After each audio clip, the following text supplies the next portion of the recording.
TNA, but you gotta look at the TNA OG, as he calls himself, Frankie Kazarian. For the first time in a decade and for the first time in general, we return to this concept where every match will be determined inside the confines of this steel cage. Welcome to Chi-Town, where we will certainly see a riot with weapons and championships and grudges coming ahead as TNA Wrestling brings to us Lockdown, and this the Simulable Studios live and watch along event schedule. So welcome everybody to our coverage tonight of TNA Lockdown.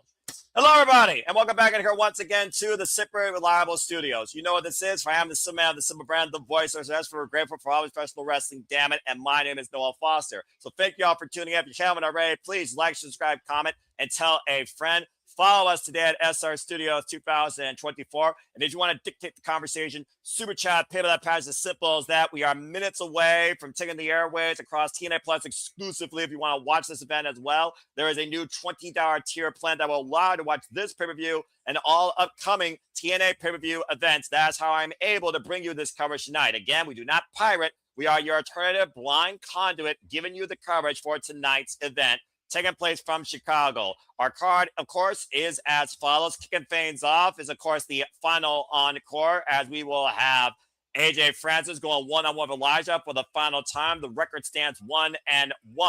Ali will have to find a different partner tonight as Rosemary is out on injury, but the TNA Knockouts World Tag Team Championships will be defended. If Leon Slater loses this chance at the TNA Search Championship, his history with the title will be erased. Austin Aries will still be considered the only man with the longest running TNA Exhibition Championship run. Amazing Red will be considered the youngest Exhibition Champion ever. And of course, Moose will be considered to have been beaten by not Leon Slater, but Cedric Alexander, as Leon Slater puts his very identity of history of TNA on the line. And this time, it is last man standing. Our main event will also have the Hardyz defending the TNA World Tag Team Championships against the Nemeth, where if the Nemeths win, not since Kurt Angle will we see somebody have both the TNA World Championship and the TNA World Tag Team Championship. Jason Hotch, fallout with the Order 4, continues to hit a boiling point as it's absolutely personal. He defends the TNA National Champion against Mustafa Ali, who commands loyalty from the Order 4. For those that don't know, Special Agent Zero just lost against Trey Miguel via roll-up. Might be a bad night for the Order 4 after that sign of things to come. Despite the history that both these men have led for a generation of TNA wrestling, it's the face of the franchise versus the clown, a.k.a. the king of TNA, for the first time ever. Moose versus Frankie Kazarian, but this match is Escape the Cage, where the only way to win is to leave the confines of the structure. And of course, the stable of this event, Lethal Lockdown, the system of the advantage, will be taking on the future of TNA wrestling. Fabian Aichner, Navarro, Ricky Sosa, and Jada Stone. And the TNA Knockouts will champion to be on the line. The Chicago's own Elayna Black will go after the gold against the Angel of the Ring, Zaya Brookside, looking to leave her in the dark and embarrass her tonight in front of her family and friends. That is everything that has ahead tonight from TNA Lockdowns. We are minutes away as Mackenzie Mitchell stands inside the ring surrounded by the steel cage. And again, our opening contest will be Elijah versus AJ Francis. So I hope that you all enjoyed tonight's coverage of TNA Lockdown and continue following us here along the Simply Reliable Studios. And right now, Mackenzie Mitchell giving us a bit of a rundown of Legends made in Lockdown, etc., etc. Devin Banks, good to see you. And it looks like she's fired up on her own caffeine. I love the energy. I will give Gia Miller credit.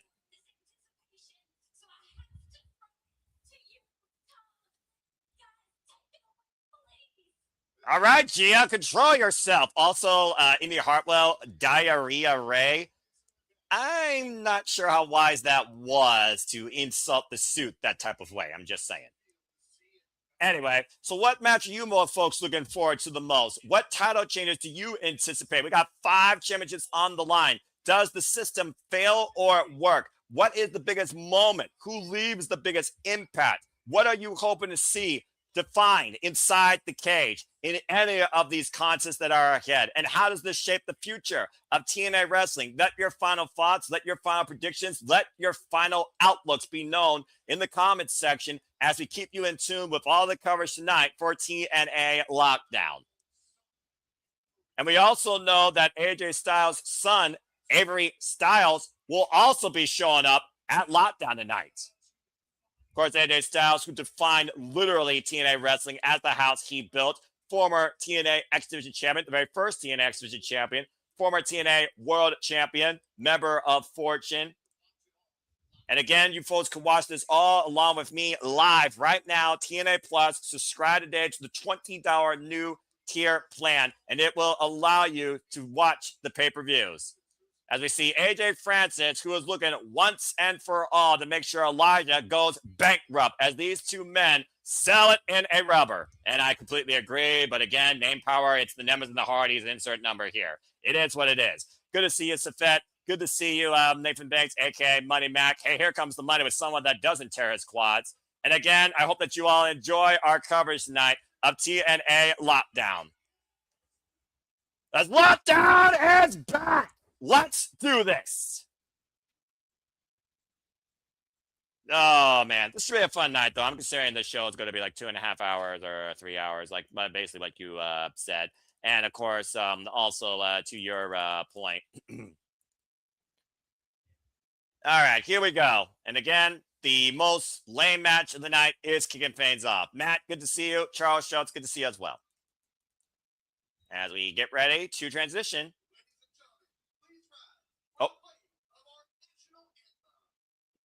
National anthem, of course, kicking things off. So, folks, if you would.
I guess they couldn't afford somebody to sing it, not even Gia Miller for that matter. But nonetheless. What? Oh, yeah, Brock Lesnar guy. I guess he stopped video streaming. Like you say, he's from the Chicago area.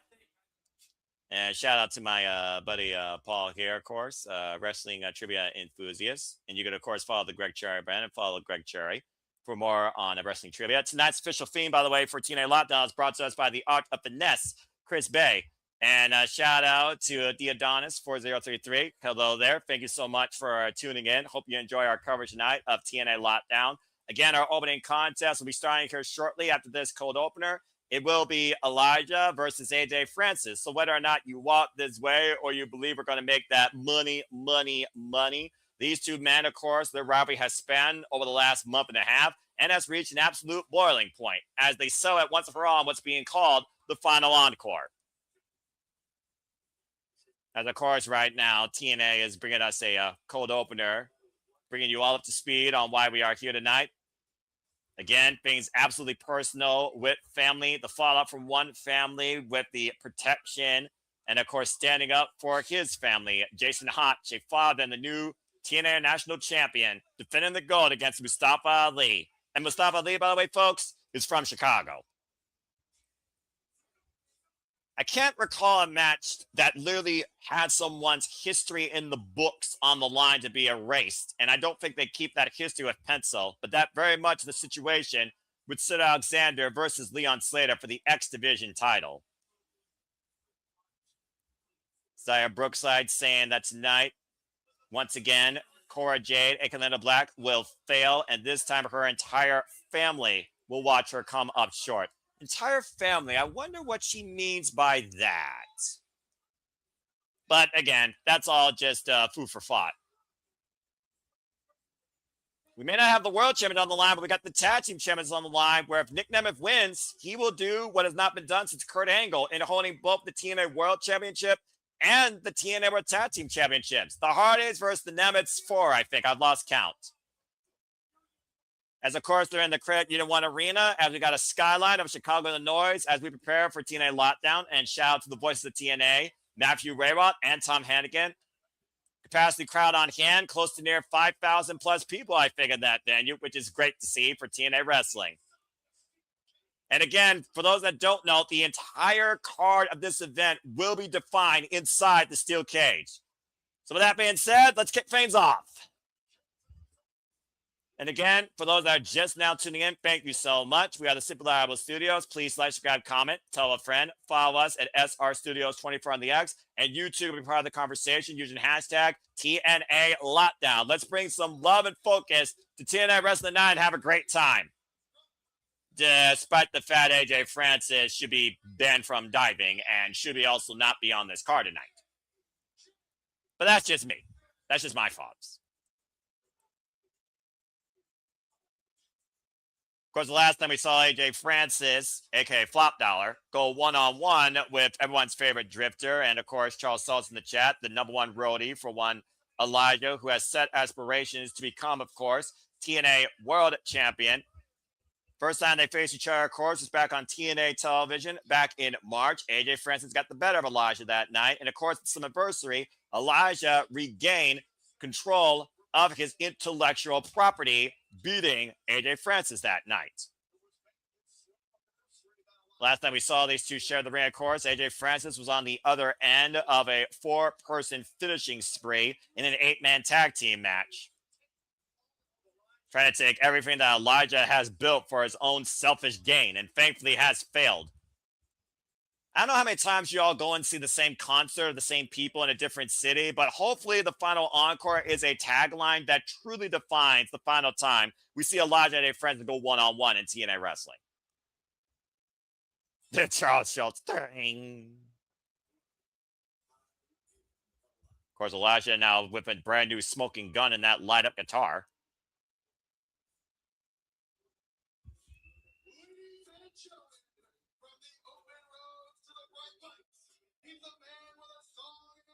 The man with a song in his soul. What an entrance.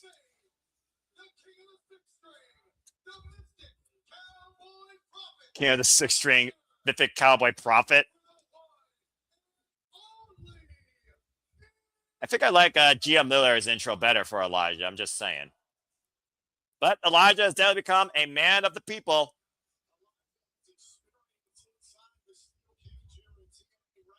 And also, it's not the first time we've seen Elijah involved inside a steel cage. Let's forget about that crazy sacrifice 10-man tag, where, of course, he teamed up with Team TNA against the System and the Clones.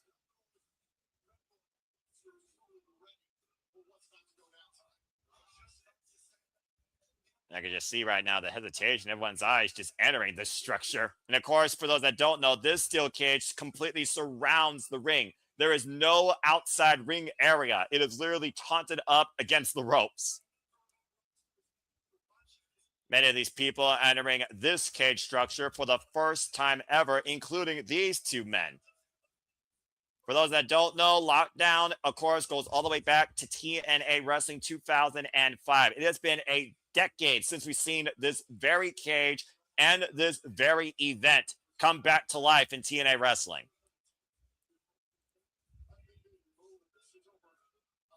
Over a ton of solid steel surrounding both these men, as it will surround everyone here tonight, including the referees. Bell rings were underway for this bench warming warm-up contest. I am so glad this match is first.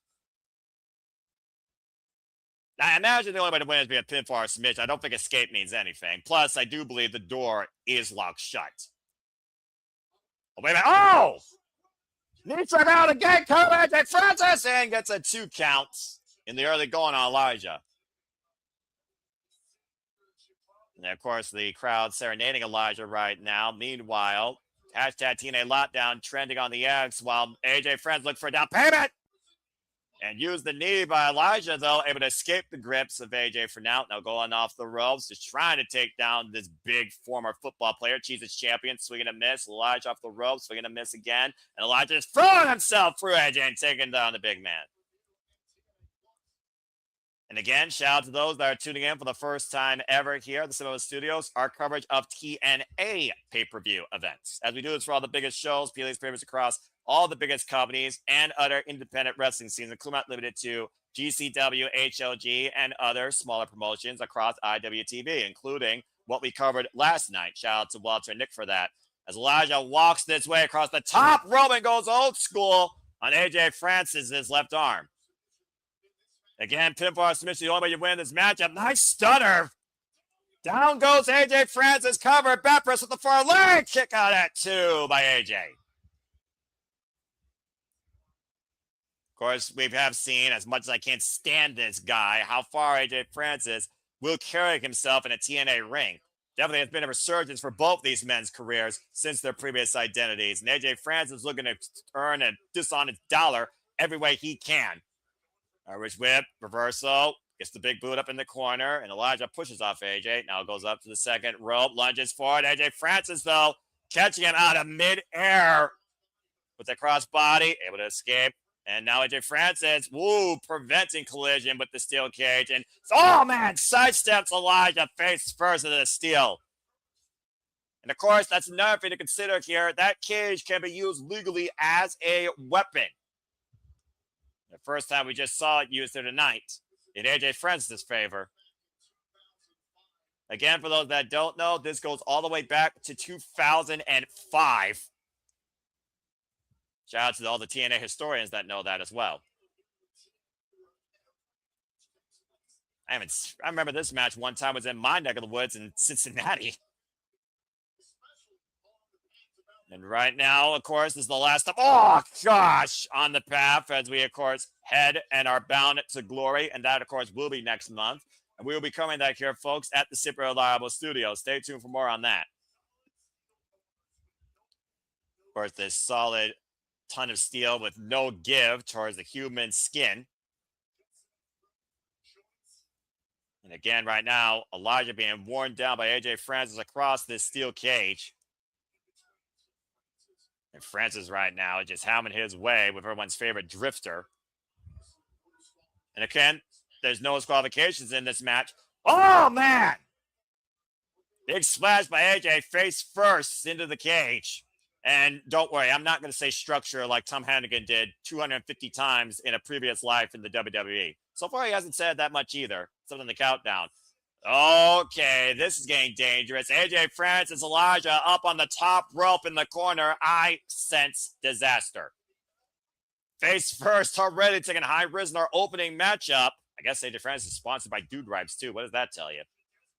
As Elijah looks to wipe away AJ Francis from its existence, hopefully after tonight.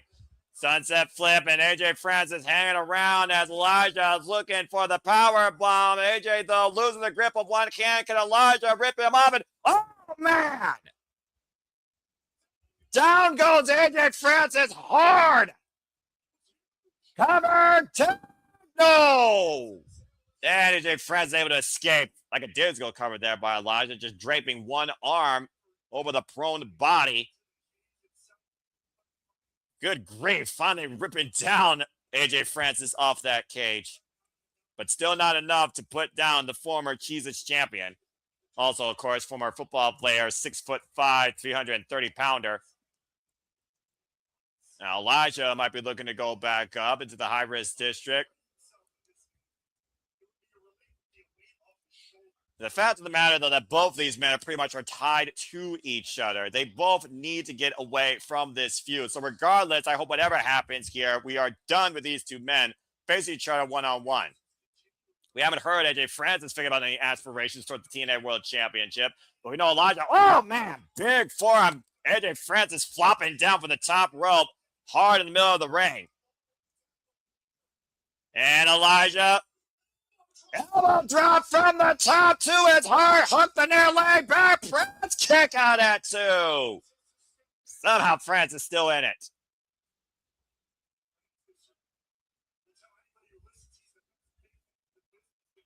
AJ Francis again, who crows so much about his own freaking greatness in this business, calls himself the best big man right now going. Calling himself more phenomenal than AJ Styles. And again, jury has out on that conversation, though he's tried to steal AJ Styles' move. But now Elijah, though, going up to the top of the cage. Again, escape means nothing. Elijah going all the way up to the top, and right now AJ Francis in pursuit. And it's about close to, 20 feet, I think, from the freaking center of the ring down to the floor. Oh, dear God. This is extremely dangerous. Elijah right now looking to walk this way across the top of the steel cage. He's literally taking a walk with AJ Francis across the top of that freaking thing. Oh, man. Francis throwing Elijah off balance as Elijah crashes face first on the steel truss at the top. Now AJ Francis right now climbing up and meeting Elijah in kind. This is extremely dangerous. It's the first match already. We got these people on top of this damn 20-foot high cage. And one person's literally one fall away from disaster. How about a stairway to heaven? How about a descent to hell? Elijah right now and AJ answering in kind. Overhead strikes. Elijah trying to get the better of the exchange. Overhead shots to the top of AJ's chrome dome. Just teeing off against the former linebacker. Oh, the big headbutt by AJ Francis. Bobbling like D'Lo Brown. Yeah, respect to, of course, the... Hey, you know what? Death Machine was a staple here in TNA Wrestling. Respect the classics. Oh, face first because AJ Francis now to the steel truss. Now AJ suspended across the top of the cage.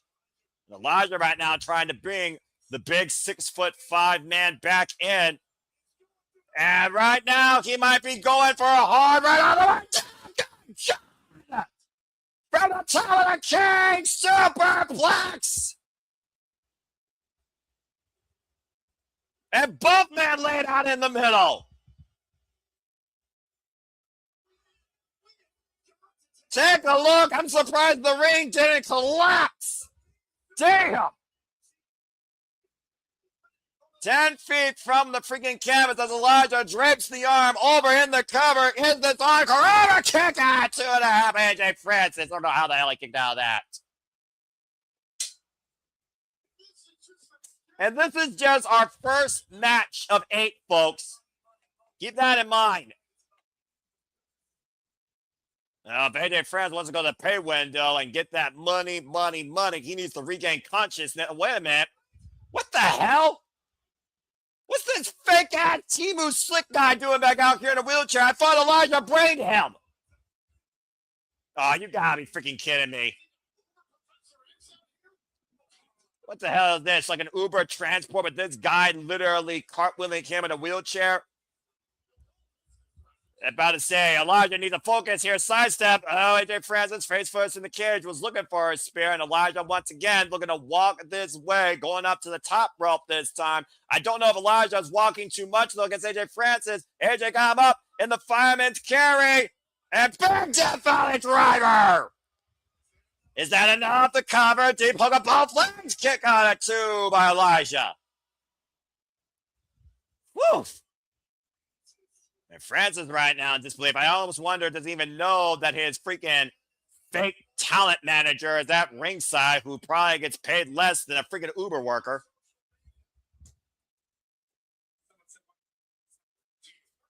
Wait, Francis wants the cage unlocked.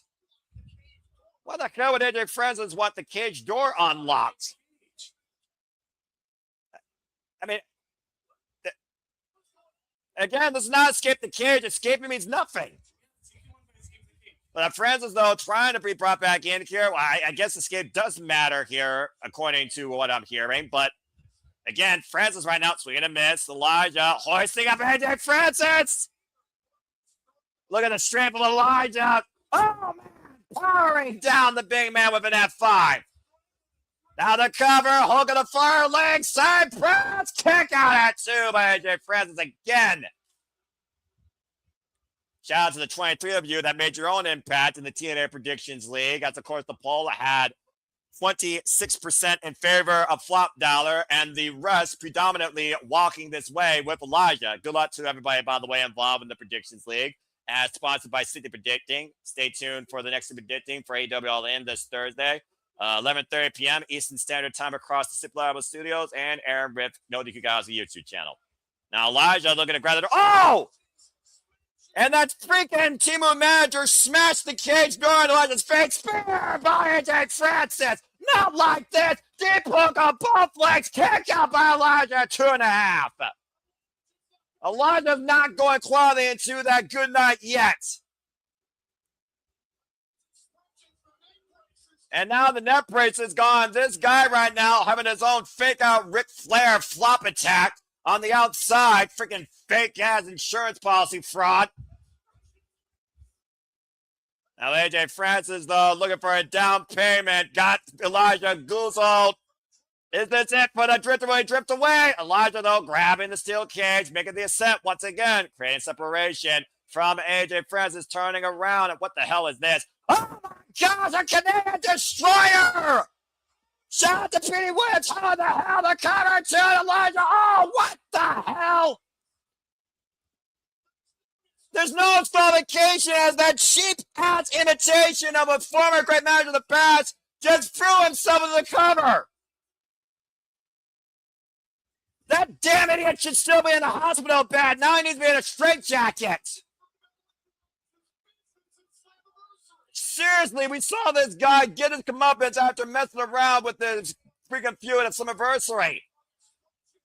And about to say Elijah right now looking to send this guy packing back to the hospital. He goes face first in the cage.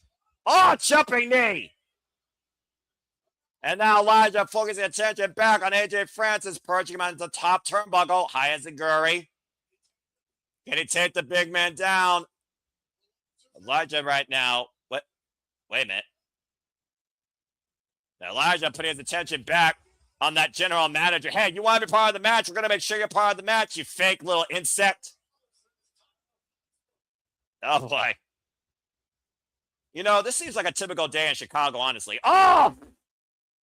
Elijah right now just focusing attention on this man. And it could be time to literally say farewell with the Highwayman's farewell. AJ Francis moves up to the top though across Elijah. Crunching also that chief general manager, now taking him up. Danger, down payment, choke slam, covered by AJ Francis. AJ Francis freaking wins the final encore. I guarantee you this performance was not sold out. The crowd freaking leaving in the rafters. If this was a concert hall, that was the worst final encore I've seen. Come on. Thanks to that freaking idiot's involvement, leaving a different expression that nobody wanted to see, AJ Francis goes up to the pay window tonight. Oh, wait a minute. That's a hometown man. Elijah's buddy with a guitar in hand. He's handing Elijah a guitar. You know what? You might as well get some sort of receipt, all right? This is going to be a final encore. Give an encore that people want to see. Regardless, AJ Francis wins this opening contest. Oh, wait a minute. AJ, you might want to turn around and not worry about your boy Expressions, who might as well be flatlined back to the hospital. I think we're about to get another smash hit. And Elijah up in position. Wham! The greatest guitar I've ever seen. Flop down and flops down. Bryan with that guitar from the top rope. Bravo, Elijah.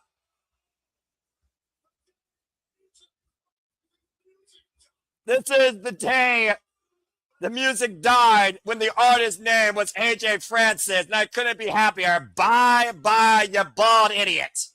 Bam! What a smash hit. Okay, well, that freaking right now made my spirits up a little bit. Regardless, the winner of the match might have been Flop Dollar, but at least AJ Francis got his down payment at the hands of Elijah with that beautiful guitar shot. So at least somebody was able to profit from this match. Anyway, it is what it is, folks. Again, thank you all for tuning in. I am the Simple Man, the Simple Brand, the voice of SRS for a great performance professional wrestling, damn it. My name is Noah Foster. I know that Charles and many people have got to be upset regarding the outcomes of this match. But again, it goes to show the unpredictability that TNA wrestling has always kind of been more than anybody else when it comes to being the alternative of the wrestling business. And again, we're just getting started. So if this is a sign of things to come, we might be in for a very disturbing and shocking night. Still to come tonight, of course, Moose goes one-on-one with Frankie Kazarian for the first time ever in an actual escape the cage match. Only way to win is to literally escape the cage. And of course, the TNA Knockouts World title will be on the line as Elayna Black looks to send Xia Brookside back to her own dark side without the gold around her waist in front of her family in Chicago. Jason Hotch, Toledo represent, defends the TNA Championship, and his family will be at ringside against a former family foe, Mustafa Ali of the Order 4. And of course, you're trying to raise history. Sid Alexander, Leon Slater, X-Division Championship, and it will be last man standing. And what right now I see is, of course, letting their thoughts be known. And of course, the stable of this show that's always been returning for the first time since 2016, Lethal Lockdown, and the system has the advantage after Brian Meyers stole a win against Fabian Aichner. And believe it or not, that's not our main event. Our main event tonight is the Hardyz versus the Nemeth for the TNA World Tag Team Championships. But speaking of Tag Team Championships, does the Bunny Alley have an ally not named Rosemary? As it looks like the Bunny will be defending the TNA World Championships next against the Elegance brand in the contractually obligated rematch. And of course, the long-term tumultuous history of the Demon Assassin and the Bunny, yay, Alley, it does lead me to believe that I don't know who Alley has. By the way, shout out to Alley wearing the Rebel Heart shirt as she is backstage with the lovely Gia Miller. One of my favorite wrestlers in this business. And of course, last time Alley went up against the Elegance brand, she got herself disqualified.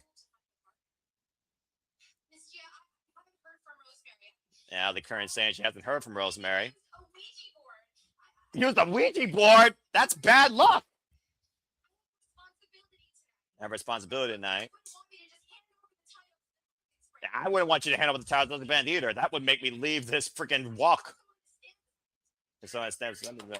Oh, you did? Who? You're going to find out what the Elegance brand finds out. Well, it sounds like Alley, as cabinet as ever, has found a tag team partner. But I guess coming up next, we're all going to find out at the same time who's with the Bunny, who's hopping along with that. Hopefully they bite the face until the Botox off the Elegance brand. TNA Knockouts World Tag Team Championship match up next here at Lockdown. Alley, I really hope you found somebody special. You're going to need it. As we set for this match, let me go ahead and give you some of the taglines here. Demon X Bunny won these titles back at Slammiversary. A rematch on Impact ended in a disqualification that led to this match tonight. Rosemary, of course, has been mysteriously absent, but also, as we recently learned, she also is on injury. And of course, the Elegance brand have held these titles pretty much since the new reception of TNA Wrestling, especially thanks to this piss poor imitation of a Paul Rubin, freaking Pee Wee Herman rolling at its grave, this personal concierge who still should be blinded, in my opinion, by that kabuki mist. And good to see you, Katie the Boxer. I'm extremely excited for the TNA X-Division Championship match, Jason Hotch versus Mustafa Ali for the TNA National Championship match, as well as Lethal Lockdown, because that's always been the staple of TNA Wrestling's Lockdown show. And I hope that you enjoy our alternative watch-along and coverage. Thank you so much for tuning in. And may TNA leave a lasting impact on you as it has my whole life, as we hope to do for everyone here through the Survivor Studios. Dwayne Atkinson right now leading his thoughts. He thinks it's Sue Young, of course, with Swan's life. You will be absolutely correct. And again, Rage Wrestling right now, of course, encouraging people to subscribe to Rage Wrestling today. Subscribe, subscribe, subscribe. And apparently, Katie the Boxer also hopes that Leon Slater wins.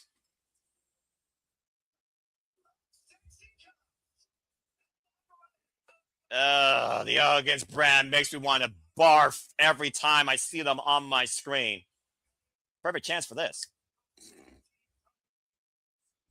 This is the worst imitation of Chicago. You know, I know Chicago PD is corrupted, and I know they're not the greatest police force, but I feel like these two would be lost on the south side of town, if you know what I mean, for all the wrong reasons. I'm just saying. Well, we can also celebrate the fact that Mr. Elegance finally got his first loss recently on TNA Impact. Also, I want to add, by the way, the Elegance brand, of course, M by Elegance. She is in, I believe, the finals for the inaugural TNA Knockouts Television Championship. Maggie Lee, of course, very well known out of the Chicago area. And, of course, Heather Reckless, she was able to defeat Allie during the tournament and bounce her out of it, while Maggie Lee was able to bounce out Rosemary thanks to that freaking concierge interference with that cheap champagne. All right, Bunny, let's find out who you brought in tonight to hopefully kill the Elegance brand. I wouldn't mind murder in Chicago here tonight. Seriously, that's nothing new for this city. Give me that Bunny for life! As the Bunny hops her way to the ring with both titles across her shoulders, looking to bite off the face of anybody that imposes her, and I love her for that. And you can, of course, follow Allie and Sienna on their adventures as the Chainsaw Girls for a horror podcast. Oh, wait a minute. The screen went black. Who is it? Let's find out who it is. What? Huh? A purple flame. Purple.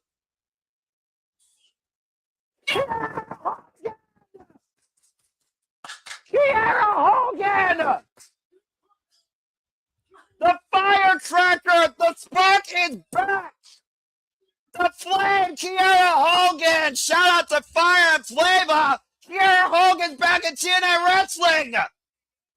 Back in 2019, Kiera Hogan was invaluable in trying to find the Bunny soul again alongside Rosemary. A very long-term history with these two, but they never worked together as tag team partners.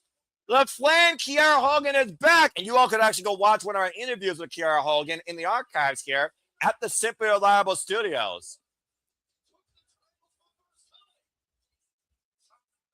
This is very interesting. Of course, Kiera Hogan also is a former multiple-time TNA Knockouts World Tag Team Champion.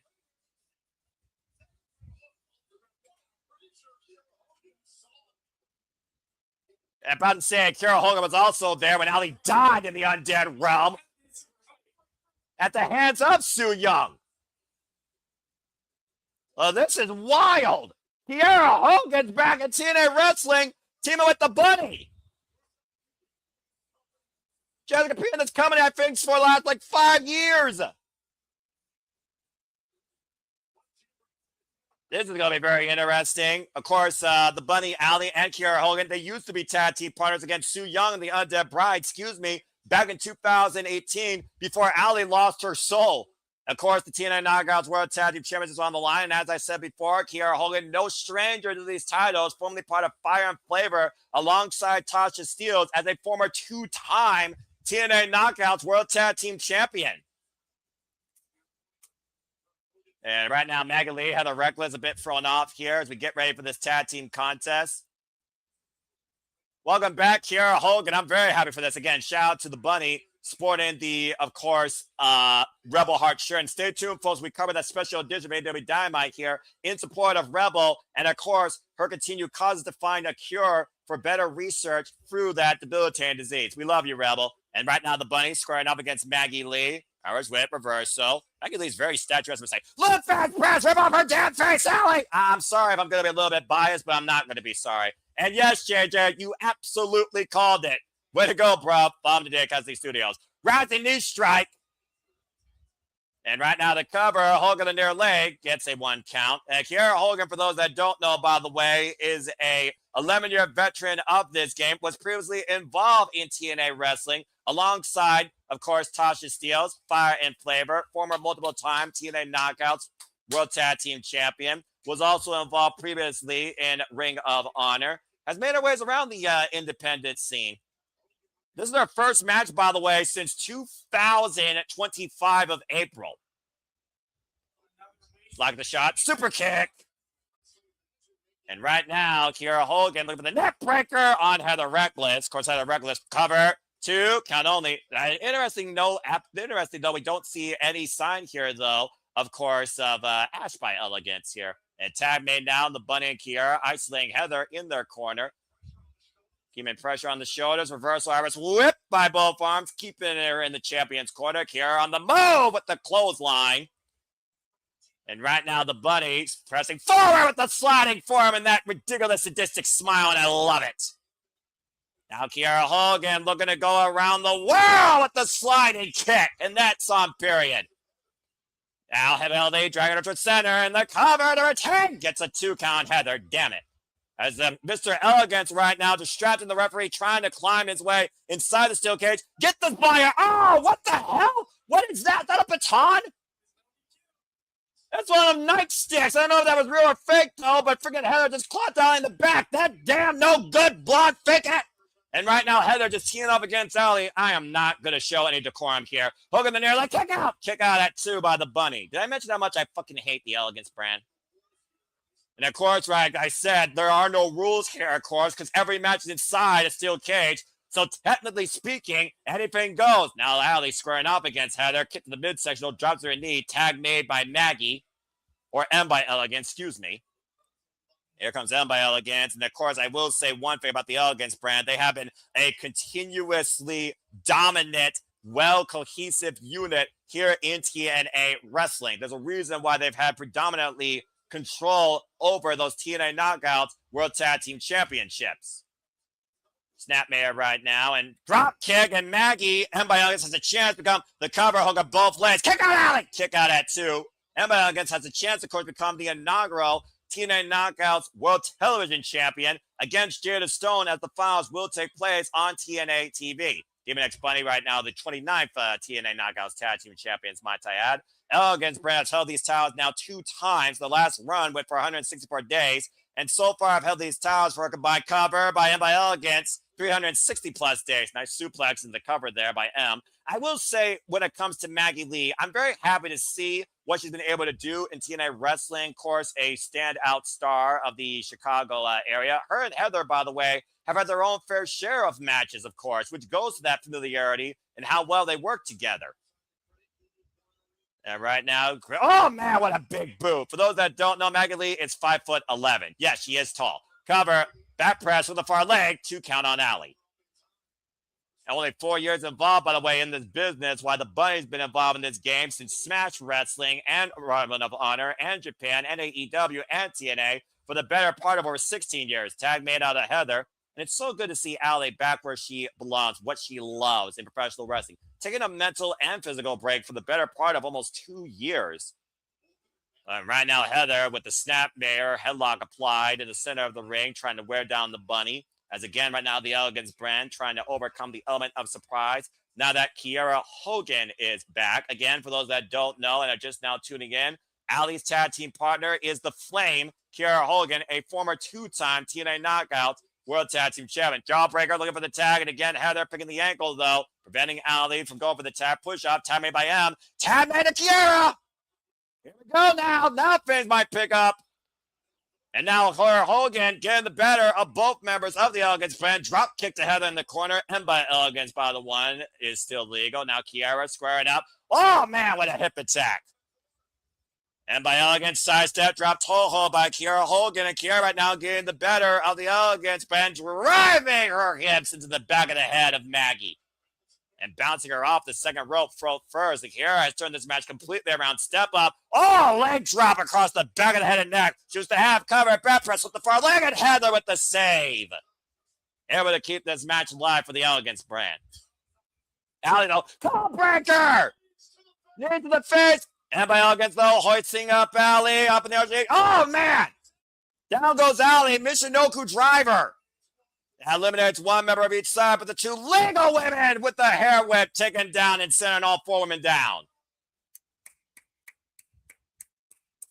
Very happy to see Kiera Hogan back in here. Wasted potential in a previous life of TNA Wrestling. Now Mr. Elegance with sense of panic. What is this schmuck doing now? Handcuffs? What the hell are you doing with handcuffs? The referee right now warning the Elegance brand, you get involved under that fashion, we will not let you win these championships. Now, wait a minute. Where is Heather going? What the world is Heather doing? Now, Heather, what the hell? Just literally escaped the cage from inside one of those squares. That tiny little petite body just literally doing a hole-in-the-wall trick and seizing the handcuffs on the outside. You freaking kidding me? I mean, I can't believe her. Yes, Ali, rip her by her hair. Ali grabbing a hold of Heather. Oh, driven face first in the steel cage, though. And Mr. Elegance giving Heather a bit of help right now. And the Heather's trying to arrest Ali. Referee, turn around. Stop her. And Heather right now is trying to handcuff Ali to the steel cage to turn this into a handicap. Ali is literally handcuffed to the steel cage. You gotta be fucking kidding me. Meanwhile, Ali's capacity, Kara Hogan trying to get better with Emma Elegance, though. Suplex applied. I don't think Kara's aware of what just happened here. And right now, Emma Elegance, weight slap, back elbow strike. Kara trying to fight back against M, unaware that Ali has been handcuffed to the steel cage. And wait a minute. Ali just broke out of the handcuffs. Kara Hogan swinging neck breaker, fisherman variation, bridge cutter, and yes! Demon X Blade returns! Fuck the Elegance brand! Yes! Your freaking plan failed, you tiny blonde idiots! And that's on Pyramid with the fisherman swinging neckbreaker, Kiara Hogan pinning M by Elegance, and Ali refusing to be shackled by the shenanigan. Ali and Kiara Hogan retain the TNA Knockouts World Tag Team Championships, and welcome back to the Flame. Oh, finally, something good tonight actually happened. And what a return for Kiara Hogan, by the way. Welcome back to TNA Wrestling. And you see TNA President Carlos Silva right now presenting Ali and Kiara Hogan the prestigious red straps as we avoid a fashion catastrophe with this Botox-infused, fake-ass, beautiful people conspiracy. Well, what a hell of a return, though. What a great moment here at Lockdown. Again, still so much more to come as we, of course, don't know what other surprises. But again, I want to remind you, if you're watching this show, there's a QR code. Again, a great friend of the wrestling business to so many. As Kevin Owens said, there are some things bigger than wrestling. Support Rebel Tania today, incur costs, championing for a cure for ALS. And you can learn more about ALS at imals.org. And you can support Rebel today at imals.org/rebel. Purchase the shirt today. Purchase a band. Show your love and support for Rebel Tania, championing this fight against this terminal disease. And again, let's do what we can to be better and find a cure so others do not suffer the same fate. We're with you, Rebel, and we love you. Anyways, action continues here, and kissing to unfold for the first time ever. It's two faces of a generation. The face of the franchise takes on the clown of TNA today as Moose goes one-on-one with Frankie Kazarian. And again, this match will be Escape the Cage.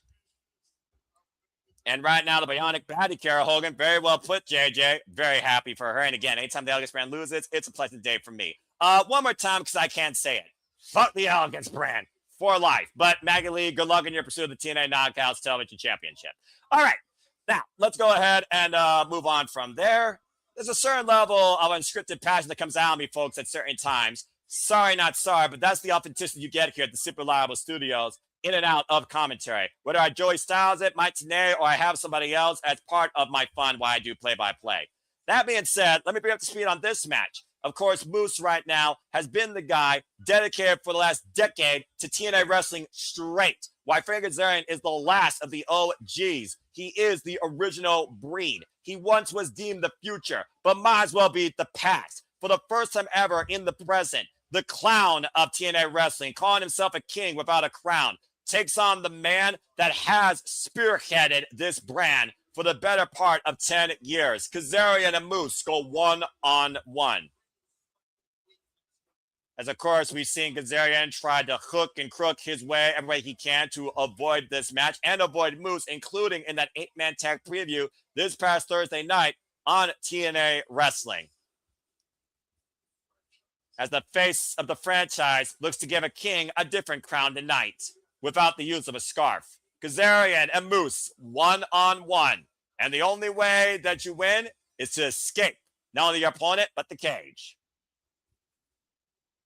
This is going to be very interesting. This is one of those matches I have suspension of disbelief on what I think exactly is going to happen. Ooh. We've got a violin here that might be playing a bittersweet symphony for one clown of TNA wrestling. Moose. It's Moose's special entrance. Yeah, I believe you're right. This is Moose's special entrance. Well, again, it's a big fight field for the man that has been the face of this company. A man that traded away a background in football and fully committed himself to professional wrestling in TNA. The true wrestling god, not a foregone god that called himself that and wasn't that.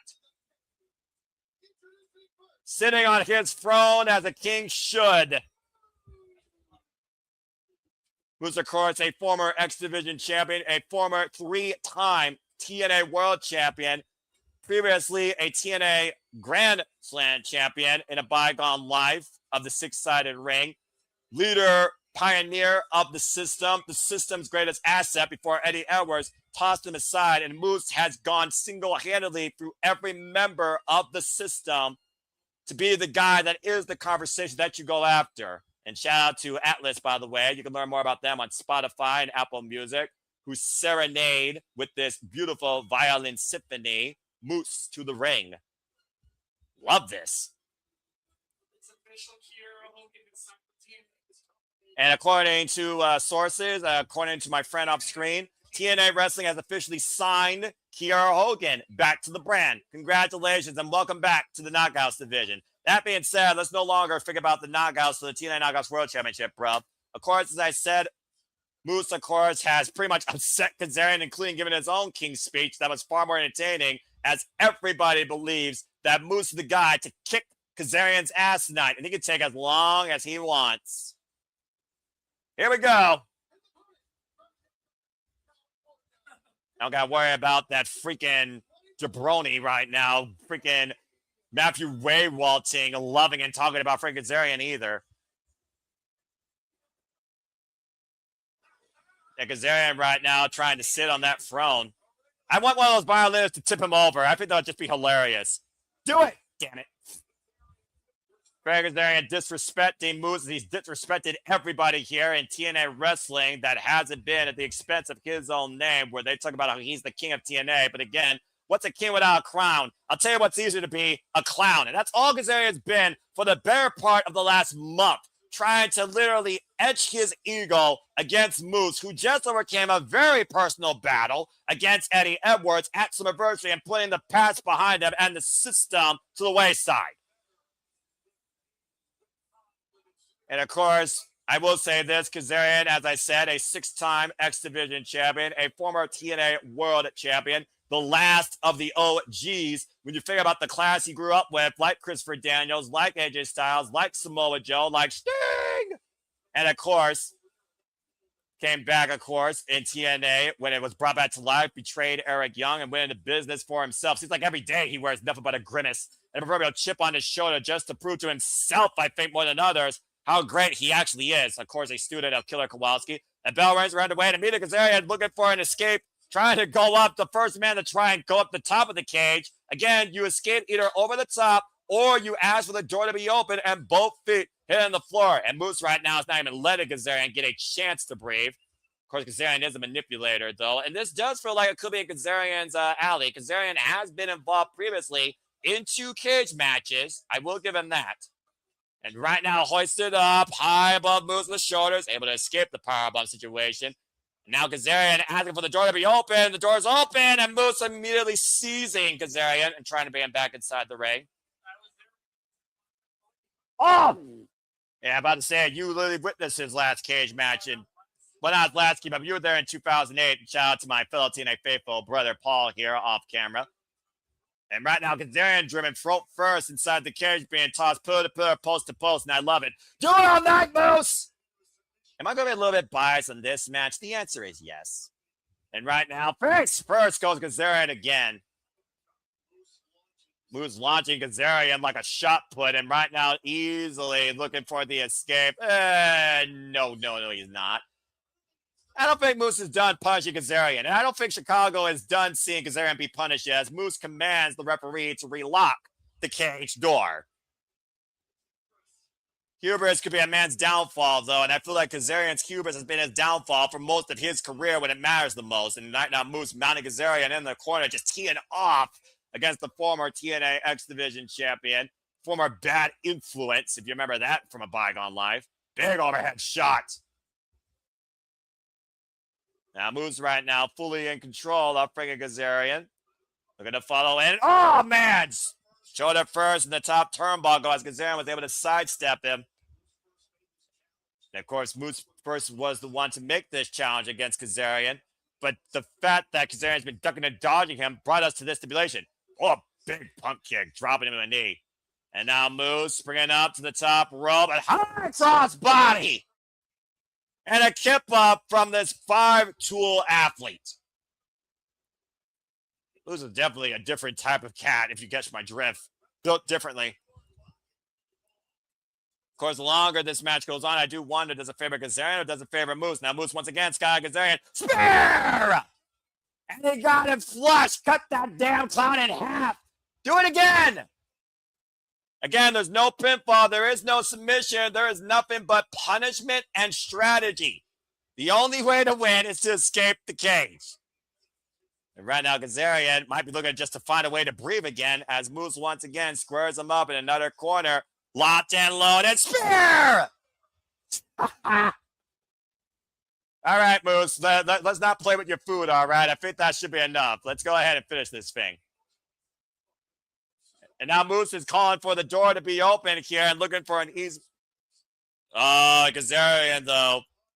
Look at this freaking defiance by Kazarian with the double bird. Bear Spear is apparently not enough punishment for this guy that just can't stay down when you should. And Moose on the run in and popped up. Oh, my word! Hoisted up high on the back of his head and shoulders into the cage.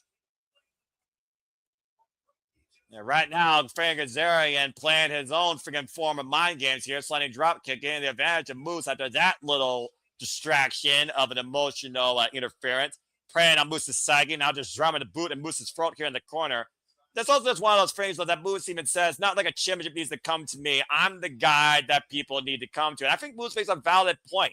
Moose has been one of the most consecutive players in TNA since TNA was literally brought back to life. He has put this company on his show. At one point, it was like, no Scott D'Amore, no Moose. But Moose, despite the fact he's been offered a contract from every possible company you can think of, he stayed home and committed to TNA. Oh, man! Sidestep face first into the steel cage door by Kazarian. Again, Moose right now literally is playing Kazarian's game. Now Kazarian wants to have his way with Moose, just putting the boots to the back of the head on the face of the franchise as Moose lays prone down the middle of the ring. And of course, for Kazarian, like really, what is he gaining right here besides just more goading and gloating? It's like every time Kazarian opens his mouth, someone just needs to put their damn boot in it. Pass the crowd again on hand here, along with wow, all 148 of you, thank you so much for tuning in. This is TNA Lockdown, where every match takes place inside a steel cage that surrounds the ring. And I do mean surround. There is no outer ring area. And again, Moose just tossed again hard into the turnbuckles. And of course, Kazarian already coming in here. A little bit more PO than usual. The fact that Moose brought a better edition of the King's Speech than Kazarian has since the inception of that so-called talk show, where the crowd spoke on behalf of the true king as far as who they believe is the face of the franchise and is going to win this match. And Kazarian right now having his way with Moose. And again, like I said, no discrediting the work that Kazarian has laid down here for TNA Wrestling. I mean, again, it speaks merits when you have been a multiple-time X Division champion and you still go as hard as you can, including against the likes of Mike Santana in a freaking Texas death match. Irish whip up and over. Whoop. And Moose lands on his feet. Of course, Moose has also been involved in Monsters Ball. Double underhook. Wait a minute. Oh, Angel's Wings! Shout out to Christopher Daniels, another all-time TNA great in OG. And I did talk about Bad Influence earlier. friggin' running mate. Center of the ring on that TNA logo. Moose left leg.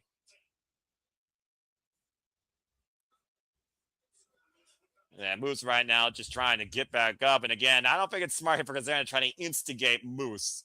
Again, this is what I was talking about prior before the fall. And right now, Kazarian just trying to get in the head of Moose again. And again, right now, the crowd pumping up Moose. And I think Moose right now is feeling something that Kazarian might want to be aware. Big right hand. No effect, though. Another big right, and Moose again. Channeling the people, channeling Moose Nation.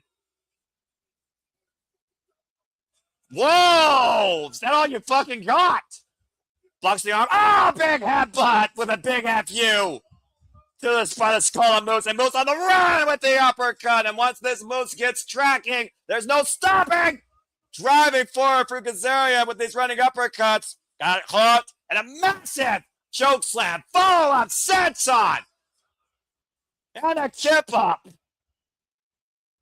Whoa. And Moose once again fired up by the TNA faithful. And Moose has completely turned this match around in his favor. And now Moose might be looking for escape via climbing the cage. Kazarian, though, taking the base out of Moose as he's suspended across the second rope against the cage. Ah, backstabber. Vicious backstabber. Moose somehow still caught up in the cage, though. Now Kazarian up the second. Springboard! Guillotine leg drop. Turning his body in mid-air. And Moose, again, still suspended. Finally, he is able to remove his boots from inside the cage. And left prone. And now Kazarian, once again, though, this would be a great moment, I would think, for Kazarian to try and escape the cage, as he wants to continue to dissect Moose and send a message to anybody that still wants to put some at the expense of his name. Look for the crossface chicken wing. Moose able to take him off, though.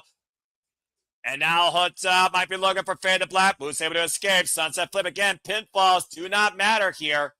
And Moose right now realizing that, looking to hook up Kazarian, hoisting up Kazarian, deadlift, looking for the powerbomb. Kazarian still fighting back, though. And Moose got Kazarian up. Kazarian, though, looking to break the eyes again. Big right hand. Big forearm shiver, though. Answered in kind by Moose. And both these men exchanging in the ring. In the name of TNA, who truly owns the namesake? The then or the now to guide the future? Who once was called the future, now facing the present? Got down to one knee after that big haymaker. Big overhead shot. And Moose again. Oh, type-edge shot. Wearing down Kazarian. Open-handed shots right now. Big FU. Oh, man, what an elbow. Elbow. And Kazarian, runs into the big boot. Pump kick style by Moose. Now Moose once again on the move. Whoa, man, clothesline, and Moose doesn't go down. Unable to take him off his feet. Kazarian rebound off the ropes. Once again tries to take Moose down and still cannot take the big man off his feet. Up the ropes again and hooked around. All right. Oh! Into a spinning net breaker. Smart move by Kazarian, taking Moose down for the time being. Last time Kazarian was involved in a cage match, ironically enough, was Lethal Lockdown in 2011, and then a steel cage in Lockdown 2014. Now Moose hoisting up Kazarian and driving him into the steel cage. And Moose right now looking to charge for one shot and wiped out a lariat. Inside out, upside down goes Moose at the forearm of Frankie Kazarian, and both men down. What a scene right now here at Lockdown for the return of this unique event where, again, every match is defined inside a steel cage. What a bomb, though, by Moose into the solid 1-ton steel. TNA champion out loud and proud. It shows like this that remind me exactly this is what TNA is all about. Again, the only way to win is to escape the cage, and both feet must hit the floor, either through the door or over the top. Now, both men on the ascent off the side of the cage, and Kazarian and Moose right now towards the top here. Frankie Kazarian right now with the upper advantage at a higher elevation versus Moose, trying to rip Moose off the cage. And a rake of the odds, Kazarian's looking to do everything he can to force his way out. And again, Moose is still him and Kazarian inside this match, bringing him back inside over the top. Oh boy, this is not going to end well. But both men high above the middle of the ring, damn near close to 15 feet. As Moose right now has Fabian Kazarian hooked in. Oh dear God. You got him fucking choking! Spanish fly off the cage! Holy freaking hell! Whoa! I agree with that fan. Damn near 400 plus pounds crashing into the canvas. Take a look if you're watching along with me here. Absolutely amazing. 15 damn near feet above the ring, and both men come down crashing. I'm not even sure who got the worst of that. Crowd chanting, this is awesome, and I agree. And there's my friend Paul doing the typical clap, clap, clap, clap, clap. Y'all can do that in the chat if you want.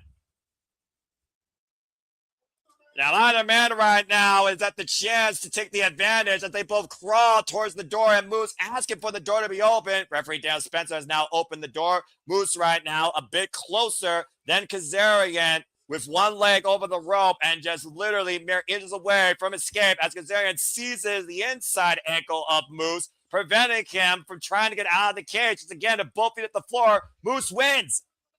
Again, escape the cage. Land on the floor of both feet, you win the match. Simple as that. And Kazarian doing everything he can to prevent Moose from escaping, grabbing Moose's body as Moose continues to try and wear away. Oh, the front of the eye by Kaz. Now Kaz on the run. Slingshot into the cutter!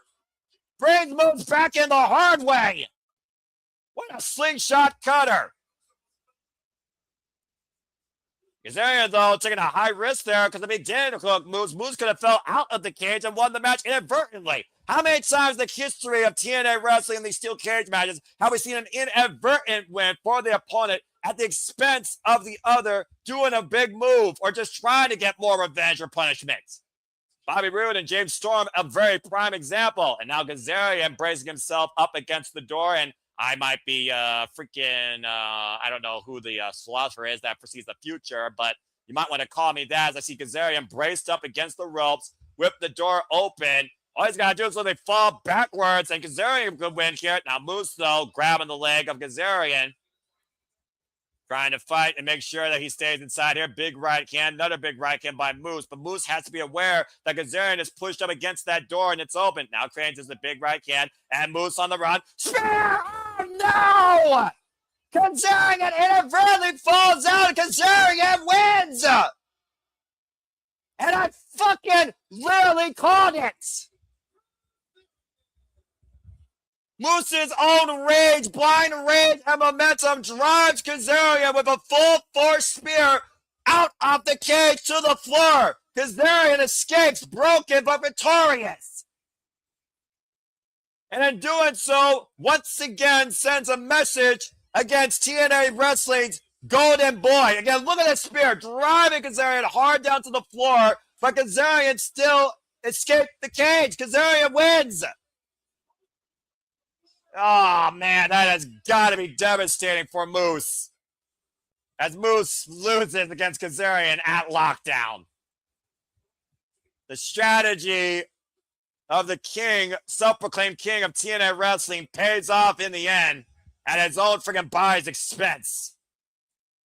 As Fabian Kazarian right now tries to gather his bearings, can't even get up on his own 2 damn feet. As for the first time ever, the record stands 1-0 against the franchise of TNA Wrestling. As we change now direction on the TNA lockdown dynamic, we look towards now the TNA Knockouts World Championship. Chicago's own Elayna Black, family in attendance, will look to seize the TNA Knockouts World Championship against Zaya Brookside. Of course, this match stems off the fact that Zaya Brookside, much like what Cora Jade did in a previous life, went into business for herself, betrayed her friend, and seized the TNA Knockouts World Championship back at Slammiversary against Lei Ling Lee. Not to mention, left her in the dark in a vicious no disqualification match. Ever since Xia Brookside seized the TNA Knockouts World Championship, she has become the knockout and the conversation and has made damn sure that everyone is aware of it. While Elayna Black has called herself the best TNA knockout of all time, she and Wendy Choo went to a 10-minute draw in the TNA Knockouts television tournament, which meant both women were eliminated, and Xia Brookside put in our statement against both their names. Follow up with that, and Wendy Choo, of course, challenged Xia Brookside for the TNA Knockouts World Championship and lost. As Xia said, she will be damned if anyone will take this off her, as she will do anything to hold on to it. With shenanigans aside, trying to screw up Xia Brookside's makeup and get inside the champion's head, much like in a bygone life where Cora Jade faced Xia Brookside, the roles are reversed as Xia is now the knockout to beat. But will Daria Ray's first business choice to add to the knockouts finally pay off? Again, the tail of the tape, Elayna Black with the height advantage, 5'6", 5'3". Elayna Black with the blackout, Xia Brookside with the dark side DDT. And of course, Elayna Black is a former NXT Women's Tag Team Champion, her only accolade in her career. While, of course, Xia Brookside is the reigning defending TNA Knockouts World Champion, and this will mark her third defense. Let's see if you ride on the dark side, or does Elayna Black rise tonight in Chi-Town?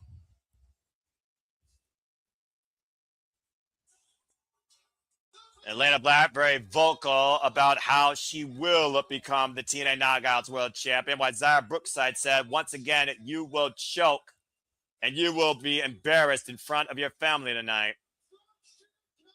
Of course, for those that don't know, Elayna Black has now been involved in TNA Wrestling, officially signed as a knockout since January. And yes, you are hearing a babyface reaction for Elayna Black, who's been nothing but a heel for the better part of her TNA career. But we are in Elayna Black's hometown. She is from Chicago. About 30 people plus from her family coming into the show tonight just to support her and see if she actually wins the TNA Knockouts World Championship. It very well could be her night, as she takes the biggest chance in her young career against a very formidable opponent. Where in a bygone life, like I said, I see a lot of Xia Brookside in Elayna Black, the former Cora Jade. Of course, Elayna Black took a mental break from the wrestling business and found her way back to wrestling through TNA. As we await the Dark Angel of the Ring to take center stage, our TNA Knockouts World Champion, Xia Brookside. Xia Brookside, of course, has been trying to step out of the shadows of course, her father, as well as those that she deemed was only there to put her underneath her, such as Leiling Lee. And sometimes in this business, you gotta be selfish, though. If you're gonna get ahead, you gotta sometimes realize you can't get ahead with friends. And Xia Brookside finally accomplished that 57 days ago. And of course, Elayna Black, though, to her advantage, she's gotten inside the champion's head, as I said, on numerous occasions through verbal assaults. Bit of a nasty makeover, though, that she gave her, too, by the way. But, of course, that inadvertently caused Indy Hartwell the TNA Knockouts television tournament. As we heard on the countdown, regardless who wins here, Indy Hartwell has already called herself the next to challenge. And, of course, Elayna Black, she basically secured a TNA Knockouts title shot here with a recent victory over Xia Brookside in multi-person action. We've already seen how much damage and how much of a difference this steel cage can actually make. In the Knockouts Champions Challenge, by the way, it was Elayna Black, Mara Sade, and Xia Brookside that did win together as a team despite their differences. And that's what kind of led to this match tonight, in case you're wondering. However, like I said, in a bygone life, Cora Jade did previously beat Xia Brookside, but both were very young and very immature versus right now. And we'll see how much the home field gives right now to Chicago's own. As we, of course, see the cornerstone of women's wrestling, in my opinion, since 2008, the TNA Knockouts World Championship on the line. Xia Brookside, the 72nd TNA Knockouts World Champion, following the likes of, again, Leiling Lee, Maja Slamovich, Jessie Jane, Mickie James, Jordan Grace, going all the way back to Gail Kim and Awesome Khan, the likes of Madison Rayne, Tara, ODB, and Angelina Love, just to name a few, Brooke Tessmarker, and even Rosemary. And clearly right now, the crowd getting underneath Xia Brookside's skin. Elayna Black just soaking up the homecoming here. It's also one of those things that I do think the audience could be both a distraction and an encouragement, especially for the challenger. At the end of the day, champion's advantage here. Title control just has to be a pinfall or submission. Yeah, Xia right now mocking Chicago. Again, I'm not sure how wise this is.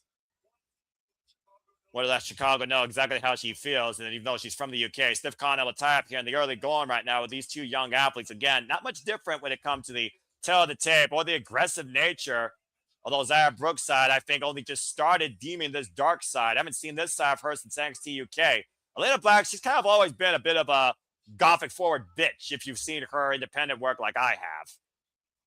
Elayna Black's been involved in this wrestling business now, of course, for 7 years. Xia Brookside, Elayna Black, of course, getting the better of Xia, driving her down face first. Xia Brookside does outweigh her on experience. Totally born in this business, by the way, too. Been involved in this for 11 years. Ooh. Brookside throwing a bit of a slander against Elayna Black. Oh, man, it slapped the taste out of the champion's mouth. The title can only change hands again, be a pinfall or submission. And escape the cage, as I also want to point out, the only other unique stipulation involved tonight in our matches. Driving forward with the drop kick, and Xia Brookside right now trying to maybe escape the cage early or checking the cage door. As Xia Brookside again is trapped inside with Elayna Black. I wonder who's more trapped with who. Big forearm smash there, and of course Elayna Black's no stranger to cage matches. Was involved previously in War Games in the bygone life, lest you forget. Big forearm shiver, Irish whip, and big elbow smash by the challenger. Once again, keeping control of the champion and keeping her inside with her with this wrist exchange. Wrist reversal by Xia. Take over to Harris to Xia Brookside by Elayna Black, who has been all in control since the get-go so far. There's been everything for Elayna Black so far. We've seen magic happen in Chicago before with the likes of AJ Lee and CM Punk, the adopted parents for one Elayna Black. Razor knee strike. Earlier this year, of course, CM Punk was able to retain the World Heavyweight Championship against Finn Balor. AJ Lee, of course, returned in this very city last year to professional wrestling. Face first goes Elayna Black in the steel cage, getting crowned. And I'm about to say, the fact of the matter is, you go for a high-risk move up against the ropes, all it takes is a sidestep, and you're the one that goes crashing into the cage. And Xia taking full advantage of that right now, blindly attacking Elayna Black with the drop kick to the back, as Elayna Black out of all sorts right now, going after face first into the cage. And now Xia taking off her belt, and again, there is no disqualification here. Brookside not done yet, single leg drop kick, driving Elayna again into the steel cage. Into the solid steel. What could Xia be thinking about doing with that belt here?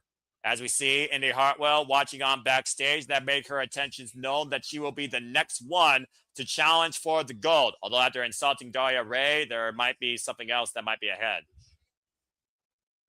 And regardless who's champion, I want the next shot at the TNA Knockouts title. Now, whether or not Santino Marella agrees with that, we'll have to wait and see.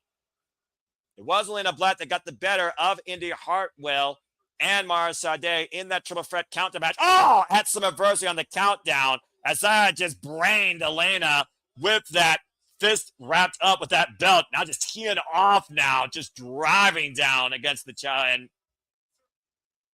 And it looks like Xia Brookside is seeing a little bit of red. Elayna Black busted open. Oh my! That cage right now showing the first victim tonight, shedding red. Elayna Black bleeding profusely. And going back, driving the point of that buckle into the open wound, carving Elayna Black's face. Those that don't know, though, in a previous life, Elayna Black was no stranger to bleeding, as she was a bit of a deathmatch wrestler. Oh my gosh, just driving that spike of that belt into the open wound of Elayna Black. And I've seen this ruthless, aggressive nature out of Xia ever since she's won this TNA Knockouts World Championship. It goes back to what she said.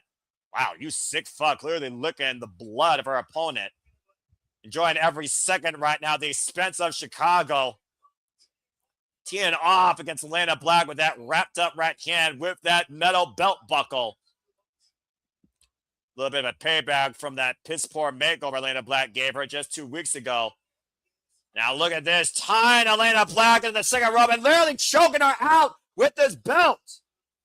Almost going to be a lethal chokehold here, but again, no, everything goes, it's legal. There are no disqualifications inside lockdown, and that's what every match is. It's a lockdown match. Oh, she's ripping Elayna Black down with that belt, though, now is Xia. And Xia Brookside literally just hammering her way.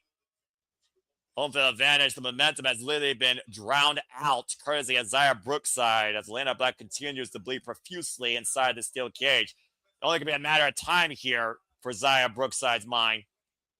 Now going for the cover, hook on the far leg, like a Disco cover. Gets a 2 count, though.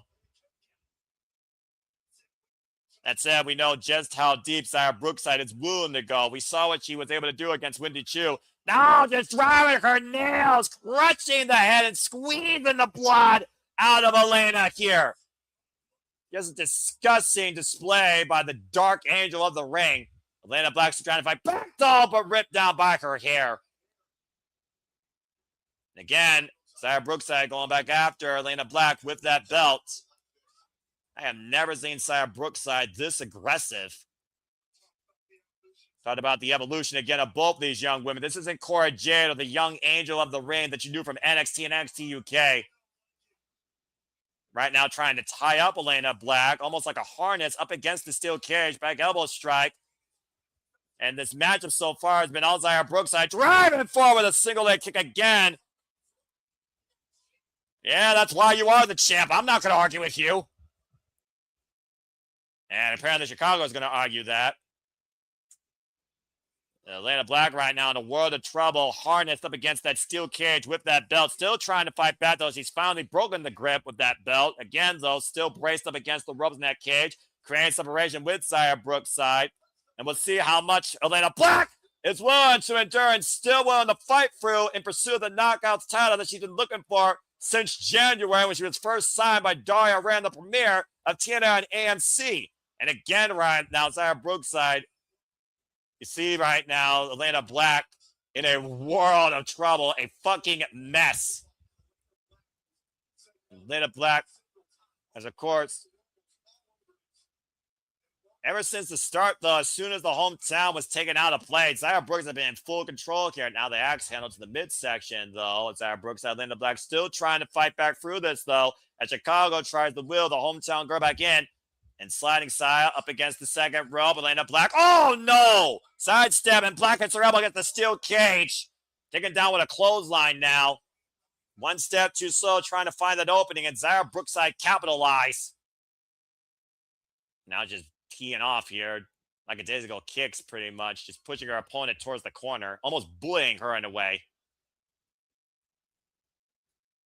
So a bit of a hush has fallen over Chicago right now, seeing this attack. Just stomping away here in the corner, relentlessly and ruthlessly against Elayna Black.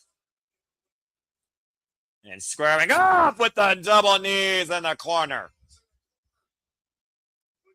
Could just be a matter of time. Inside Russian leg sweep takedown, float over, lateral press, the cover by Xia Brookside gets a 2 count. As Black kicks out again. Resilience showing here by a rather bleeding profusely Elayna Black, seeing if she could channel her inner dark days that led her to what she was in the independent scene, a woman with her own mentality for this business. You can go see countless interviews regarding that, including her time that almost destroyed her mentally in NXT. Now up in the fireman's carry, got Xia Brookside. Xia, though, fighting back here, able to find her way to the corner and push Elayna Black off. Now Xia up to the top rope. And Black trying to take the footing out from underneath her. Not exactly sure what Elayna was looking for there. And these two, again, we've seen so many high risk here. Inside the cage, once again, hooking up. And oh, man! Champion taken down hard with a backdrop suplex out of the corner off the top rope. Desperation move by the challenger. And it may have bought Elayna Black precious seconds here to regroup. Referee, of course, knows that right now, again, there is no need for a double down, as again, the only way this ends is via pinfall submission or escape the cage, as we do see Indy Hartwell watching on from backstage. And apparently that will be her next opportunity to become the knockout, much like she tried to do last year, if you remember, at Bound for Glory. Critical time right now in TNA when we look towards the future to see who will lead that future. Still to be decided tonight, and lethal lockdown, of course, against the system. Elayna Black pushing through, though, against Brookside. And again, taking the champion down, trying to find for momentum. Springing up the bottom rope with a single stomp to the lower spine. Chicago's own firing up here. She may have found second life, driving her knee in the corner against Brookside. And the momentum has shifted with the gut wrench suplex release. Now the cover, hook the far leg, side press for a new champion. Brookside gets the show of it too. You definitely sense the pendulum swinging, though, in favor of Chicago's own. Credit where credit's due for what Elayna Black's demonstrated here, fighting harder than ever. Oh, code breaker. Was looking for the blackout, unable to hook her, though, and Brookside might be looking for the Dark DDT! Put in a dark cover, too, and no! Kick out by Elayna Black! That's the first time someone's kicked out of Brookside's Dark Side DDT! Brookside right now, apoplectic, can't believe it. Oh, and again, using the cage right now, relentlessly just throwing Elayna Black, pillar, post to post against everything she can. Once again, hooking her up for another Dark Side DDT. Elayna Black trying to counter, though. Now hooking up Brookside. The blackout, the cover, hit the far leg too, no! And we get the right shoulder up. Both these women have hit each other with their finishing moves. And this match continues as both go for broke. Again, this is for the TNA Knockouts World Title, the cornerstone of women's wrestling on the line. As we look back at the replay, butterfly, double underhook, twisting neck breaker, the blackout, kicked out for the first time by Brookside as she was able to survive the Dark Side DDT. Now Brookside, wait a minute, what the hell has she got in her hand? Wait, hold that thought. And whoa, was trying to throw powder. Elayna Black's counting it, though. O'Connor, roll, reversal, cover. 2, pushed off, though. Throw first in the second rope, though. And I think she also hit the steel. Oh, and the powder in the face. Schoolgirl roll up, deep roll up. Brookside retains. At lockdown. And Chicago boos her out of the building and may riot as again she don't give a damn. She will literally do anything she has to hold on to that TNA Knockout World Championship. And she did that tonight as Indy Hartwell watches on backstage and has to realize exactly who she may be dealing with. To think these two used to be former friends. And now Brookside is anything but a friend. She is TNA's fiend. Regardless, Brookside, the Dark Angel of the Ring, still TNA Knockouts World Champion. And the bottom line, though, if Indy Hartwell wants this title, she's going to have to fight for it and earn it. And not just against Brookside either after insulting Daria Ray earlier. She might have to go through freaking upper management. Congratulations to Brookside, though. Commendable effort by Elayna Black, but you're not the knockout yet. Someone might want to check on her, though. She's still a freaking mess. Dropping her head like twice inside that steel cage. And, of course, in a previous time, she used to be on concussion protocol. So I hope that Elayna Black's okay. Congratulations to Brookside, who licks the taste of victory off her hand in Elayna Black's blood. Coming up next, though, is again, things become absolutely personal with another Chicago native. We now see Jason Hotch in the fall of the Order 4 as he defends the TNA International Championship against Mustafa Ali. Mustafa Ali demanding loyalty. Jason Hotch, all he wants is finality. Whew, boy. Been a heck of a good night so far. I will say a pretty damn decent show. And again, as I acknowledge the 150 plus of you, thank you so much for tuning in. Use the hashtag TNA Lockdown to be part of the conversation. And follow us today at SR Studios 2024 on the X. With that, let me go ahead and bring you the taglines for this match. In an internal roster vote set up by Mustafa Ali, Jason Hotch was deemed worthy to challenge Mustafa Ali for the TNA International Championship. And Ali took it as a joke. He wanted him to go to management and get this vetoed, reversed. But people like Leon Slater told him that we believe in him. And then the biggest encouragement to him was his own family and wife at ringside. On a few weeks ago on TNA television, Jason Hotch did the unthinkable for some people. He won the TNA International title as he embraced his young girl and his wife, his greatest encouragements, his biggest inspirations, his biggest leaders to follow along with him in this journey in life. And it was nothing but a celebration. But then it turned into a very dark omen as Mustafa Ali made it personal as possible, deeming that Jason Hotch stole everything from him, but he will take care of daddy's girl as he put his hand on Jason Hotch's wife's leg. And of course, basically instigated Jason Hotch into this rematch now here at Lockdown, where Mustafa Ali is a Chicago native and Jason Hotch is a native of my hometown, Toledo, Ohio. Sometimes the biggest encouragement in life is family. And there's a certain line you don't cross when it comes to a man and his wife and his young kid. Despite the fact that John Skyler might be his best friend, they are the great hands. Mila Moore instigated that I have Mustafa Ali, sending a message against the champion with Special Agent Zero. Tasha Steelz preventing Mustafa Ali from retaining with the legs on the ropes when he was defending the title. Will we see loyalty or will we see, once again, more deception? Maybe an uprise, an anarchy, in what has to be the finale of Jason Hotch and Mustafa Ali. Let's go ahead and take a look again at the headlines. This is Hotch's first time to pin Ali in TNA since January. And Ali, of course, has preyed on Hotch's psyche at the expense of his family. Is everything fine in the Order 4? Will the future be known for this group tonight? And will Mustafa Ali be the man you trust to hold this title for a second time? It all happens right now at Lockdown. Oh, boy. And again, Walter, nothing but love to you. As I always say, priorities are passions. And again, I thank you, of course, for your support. And again, folks, if you haven't already, subscribe to Rage of Wrestling. Yeah, that match and this match. Whoa! Tommy Gun style, Mafia style entrance by the Order 4. Well, of course, Chicago, no stranger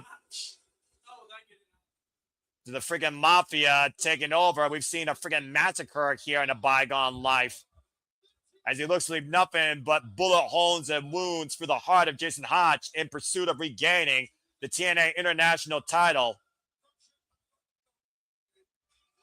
This man, ironically enough, dressing like the Mafia, friggin' former policeman here. But as I said, you can go look at the history of Chicago when it comes to Al Capone's grip on this city, as Mustafa Ali wants to have absolute loyalty and a command of dictatorship over the TNA International Championship. Of course, at one point, we saw the Order 4 were upgraded, courtesy Mustafa Ali. That led Ali to beat Trey Miguel for the TNA International title, to the point Trey Miguel got injured. We've also already seen Special Agent Zero lose earlier tonight. And will we see top-notch Jason Hotch once again defeat Mustafa Ali for the second time? Come on, Jason Hotch, let's go! Toledo, Harvard, my home city. 419. And of course, this will be Jason Hotch's first defense of his newly won and first ever singles title won in TNA. TNA International title. For those that don't know, Jason Hotch, not just from, of course, my area, he's been involved in this business, also been involved in Insane Wrestling Revolution now for the better part of 8 years. And Trey Miguel is one of his greatest influences and trainers as he kisses his lovely daughter and wife at ringside. Just as they were when Jason Hotch won the TNA International Championship in the main event on TNA Impact just literally 3 weeks ago. But again, Mustafa Ali has pushed boundaries beyond human capacity when it comes to getting inside Jason Hotch's head and trying to seize back what he believes is his, that TNA International Championship. Of course, the TNA National Championship, for those that don't know, is just a little bit over, I think, 2 years old. Whoa, okay, well, never mind. Screw the freaking title history. Hotch and Ali are immediately on the attack. Double leg takedown again. There's only so much a man can take when it comes to literally being embarrassed at the expense of your family. Hurt a man's pride at the expense of his wife. There's no turning back from that. Up and over goes Mustafa Ali. Mustafa Ali so agile and so incredibly cangy inside that ring. Able to catch himself up against the steel cage, and it looks like Ali's feet are caught up against the steel cage, humming a whole different level of a tree of woe. And right now, oh man, and Hotch just teeing off here with these super kicks on the top of the head of a suspended Ali. I don't blame him. The frustration, pulling over, and Ali taking advantage with one of his own. Dropping Hotch to his knee. Again, Hotch still firing back, though. Back elbow strike. Both these men with absolute adversity to each other. Springing up to the top rope. Oh, man! Oh, God! Oh, man! Halfway across the ring! Just gets closed by fine. The superplex. Cutter with the furlong gets enough here. Kick out at 2. Holy hell! Take a look at the replay here as Hotch springs up to the top rope, hooks Ali, sends him flying 3/4 across the ring, face first, and a vicious discus lariat with multiple months of pent-up frustration unleashed. Nearly getting the win there.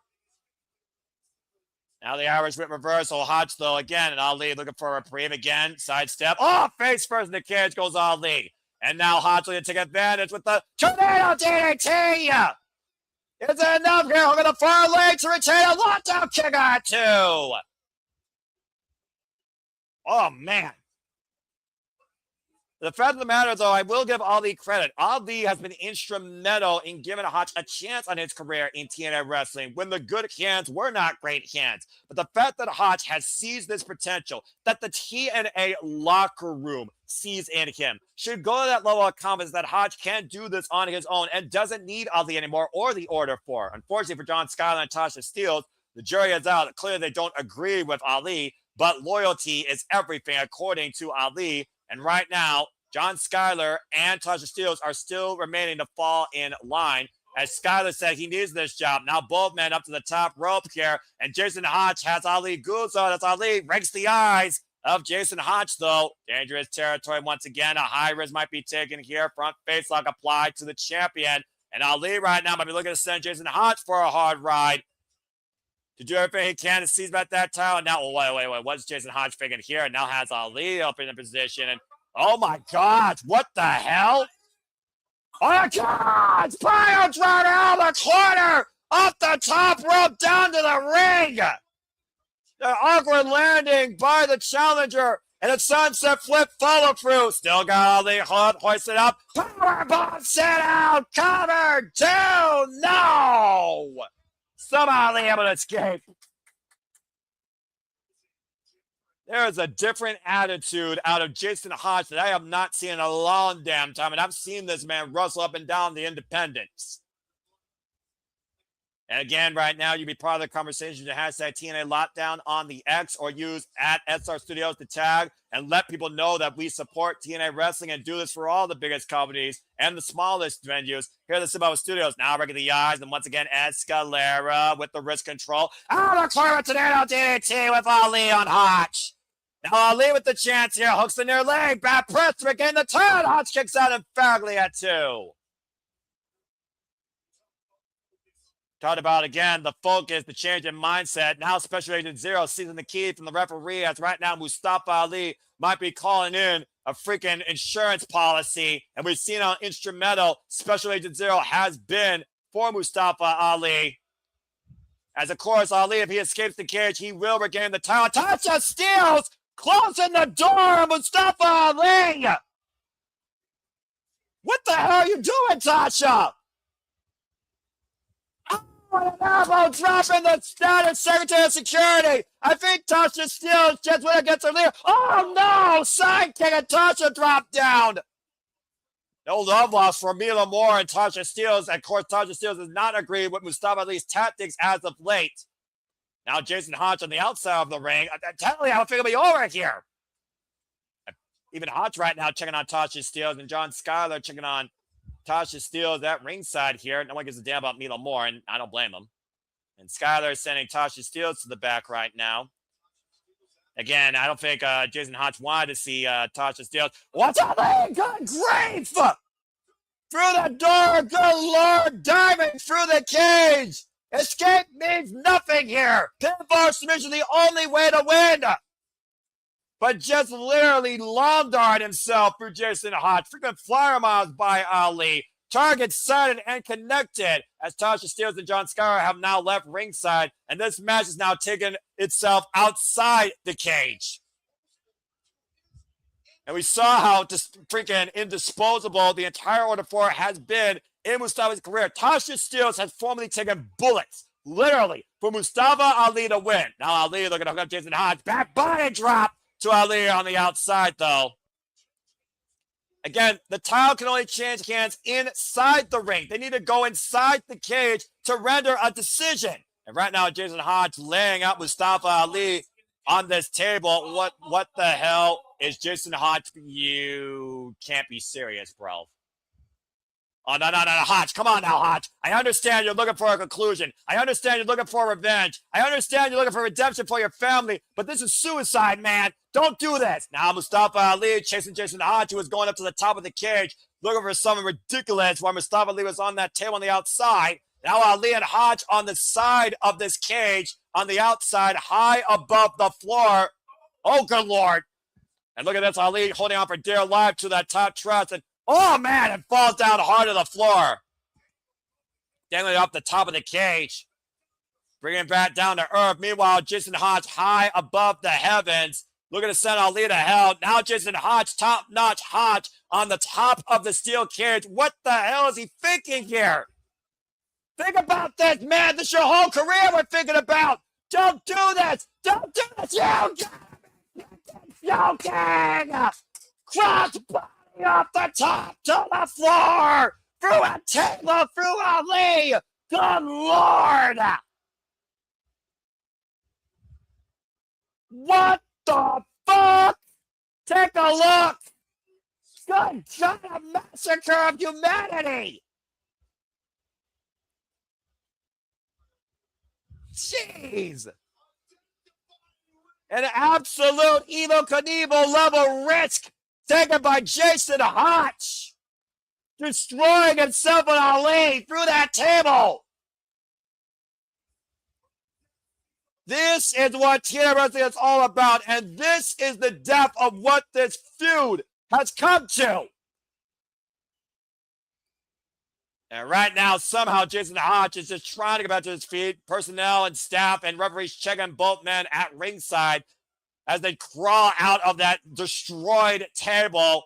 I'm surprised that Jason Hotch is still breathing as he grabs the inside of his left arm, hobbling his way forward out of that wreckage. Ali's barely moving.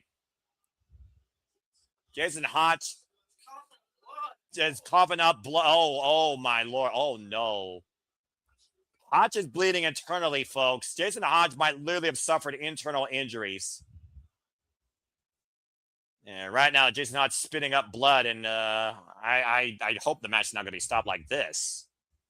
I mean, technically, if the champ can't continue, that would be considered a forfeit, although the referee could probably throw this contest out too if Ali can't continue. Might be broken ribs, maybe, or a bruised lung. Again, I'm not a doctor, but I'm just thinking about what causes internal bleeding inside a body. You see right now, personnel are literally dragging up Jason Hotch here. Mustafa Ali smiling like a Cheshire cat while still grabbing a kid's rib cage.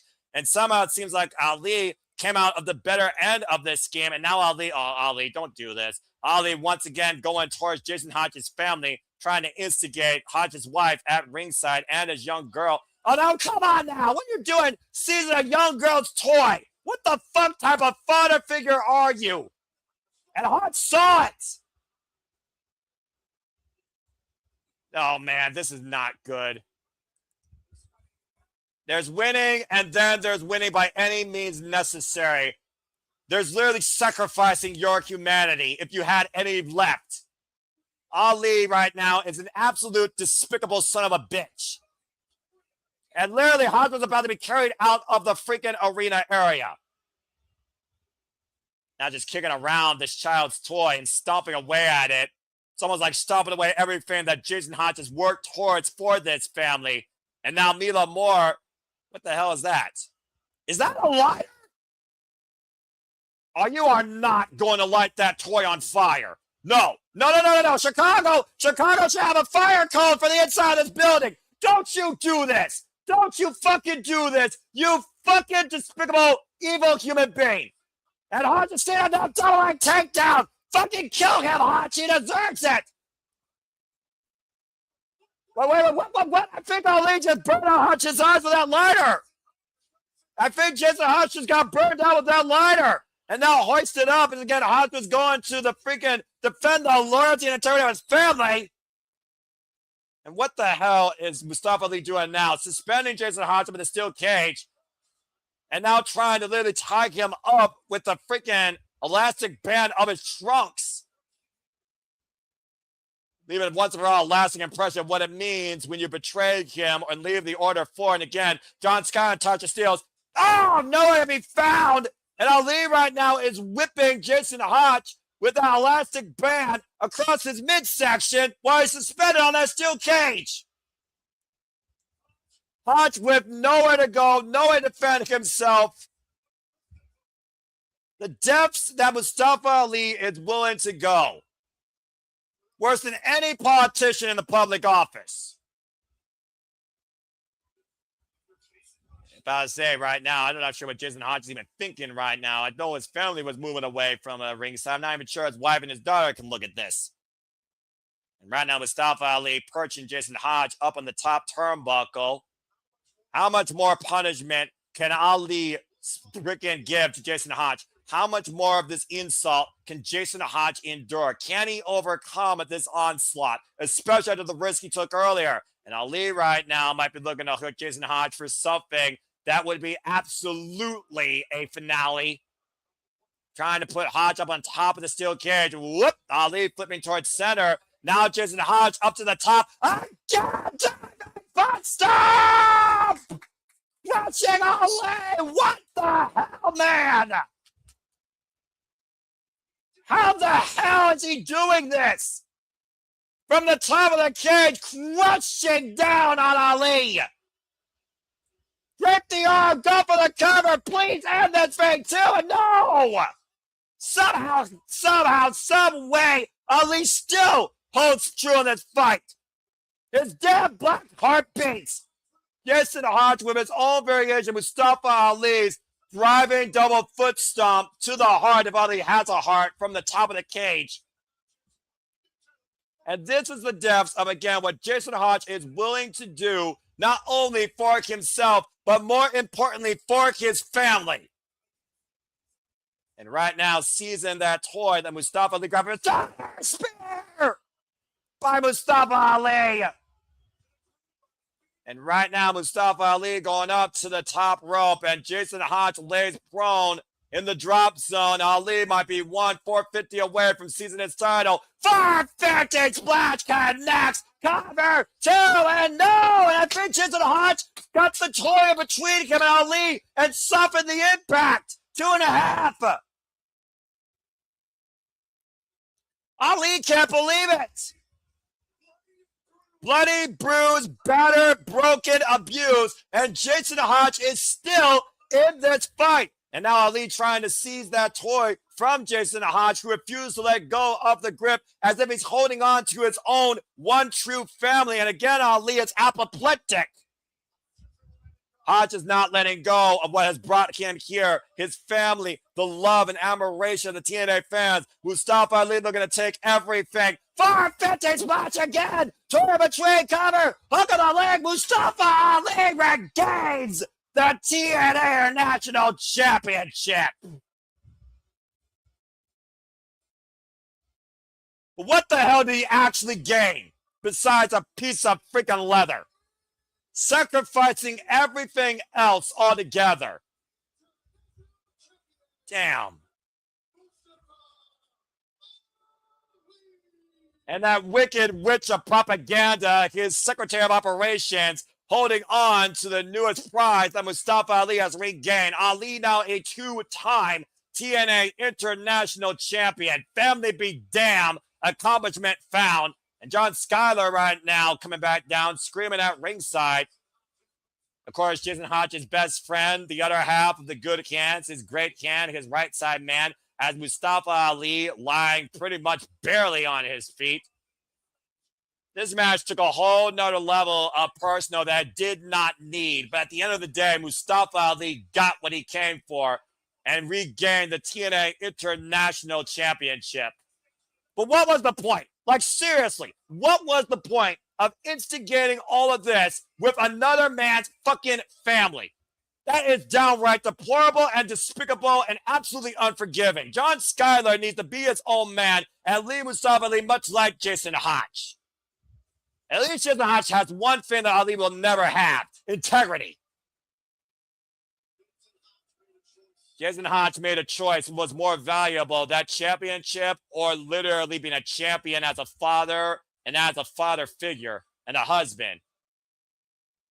As he gives that toy back to his young girl at ringside, embraces his wife, and John Skyler helping Jason Hotch out of the arena.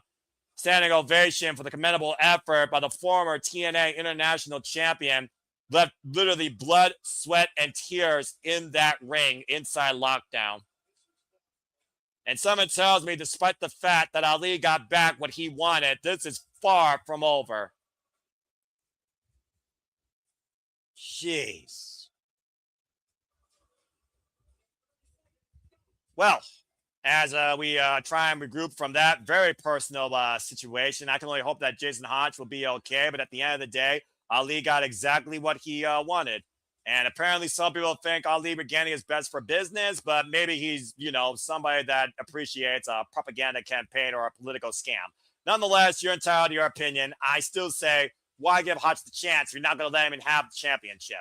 But again, that's hindsight of professional wrestling. Speaking of which, again, I hope that you continue to follow along with us here at Studios. Of course, our next stop on the TNA nonstop watch-along schedule will be Bound for Glory. As we change gears now and get ready to fly with the son of the phenomenal AJ Styles, as we have an interview segment to segue for this time.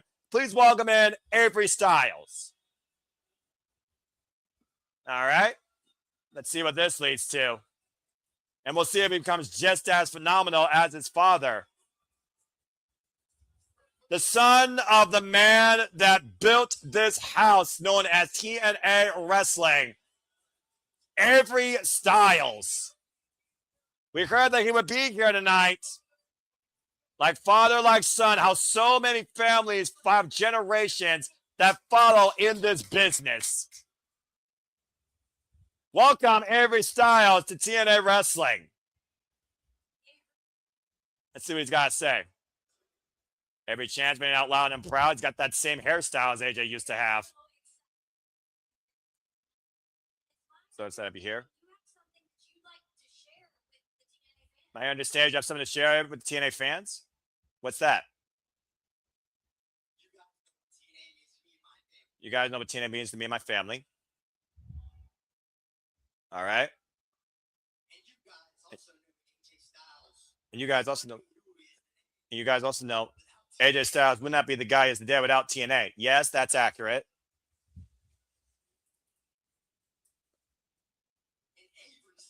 And Avery Styles won't become who he is going to be without TNA. Huh?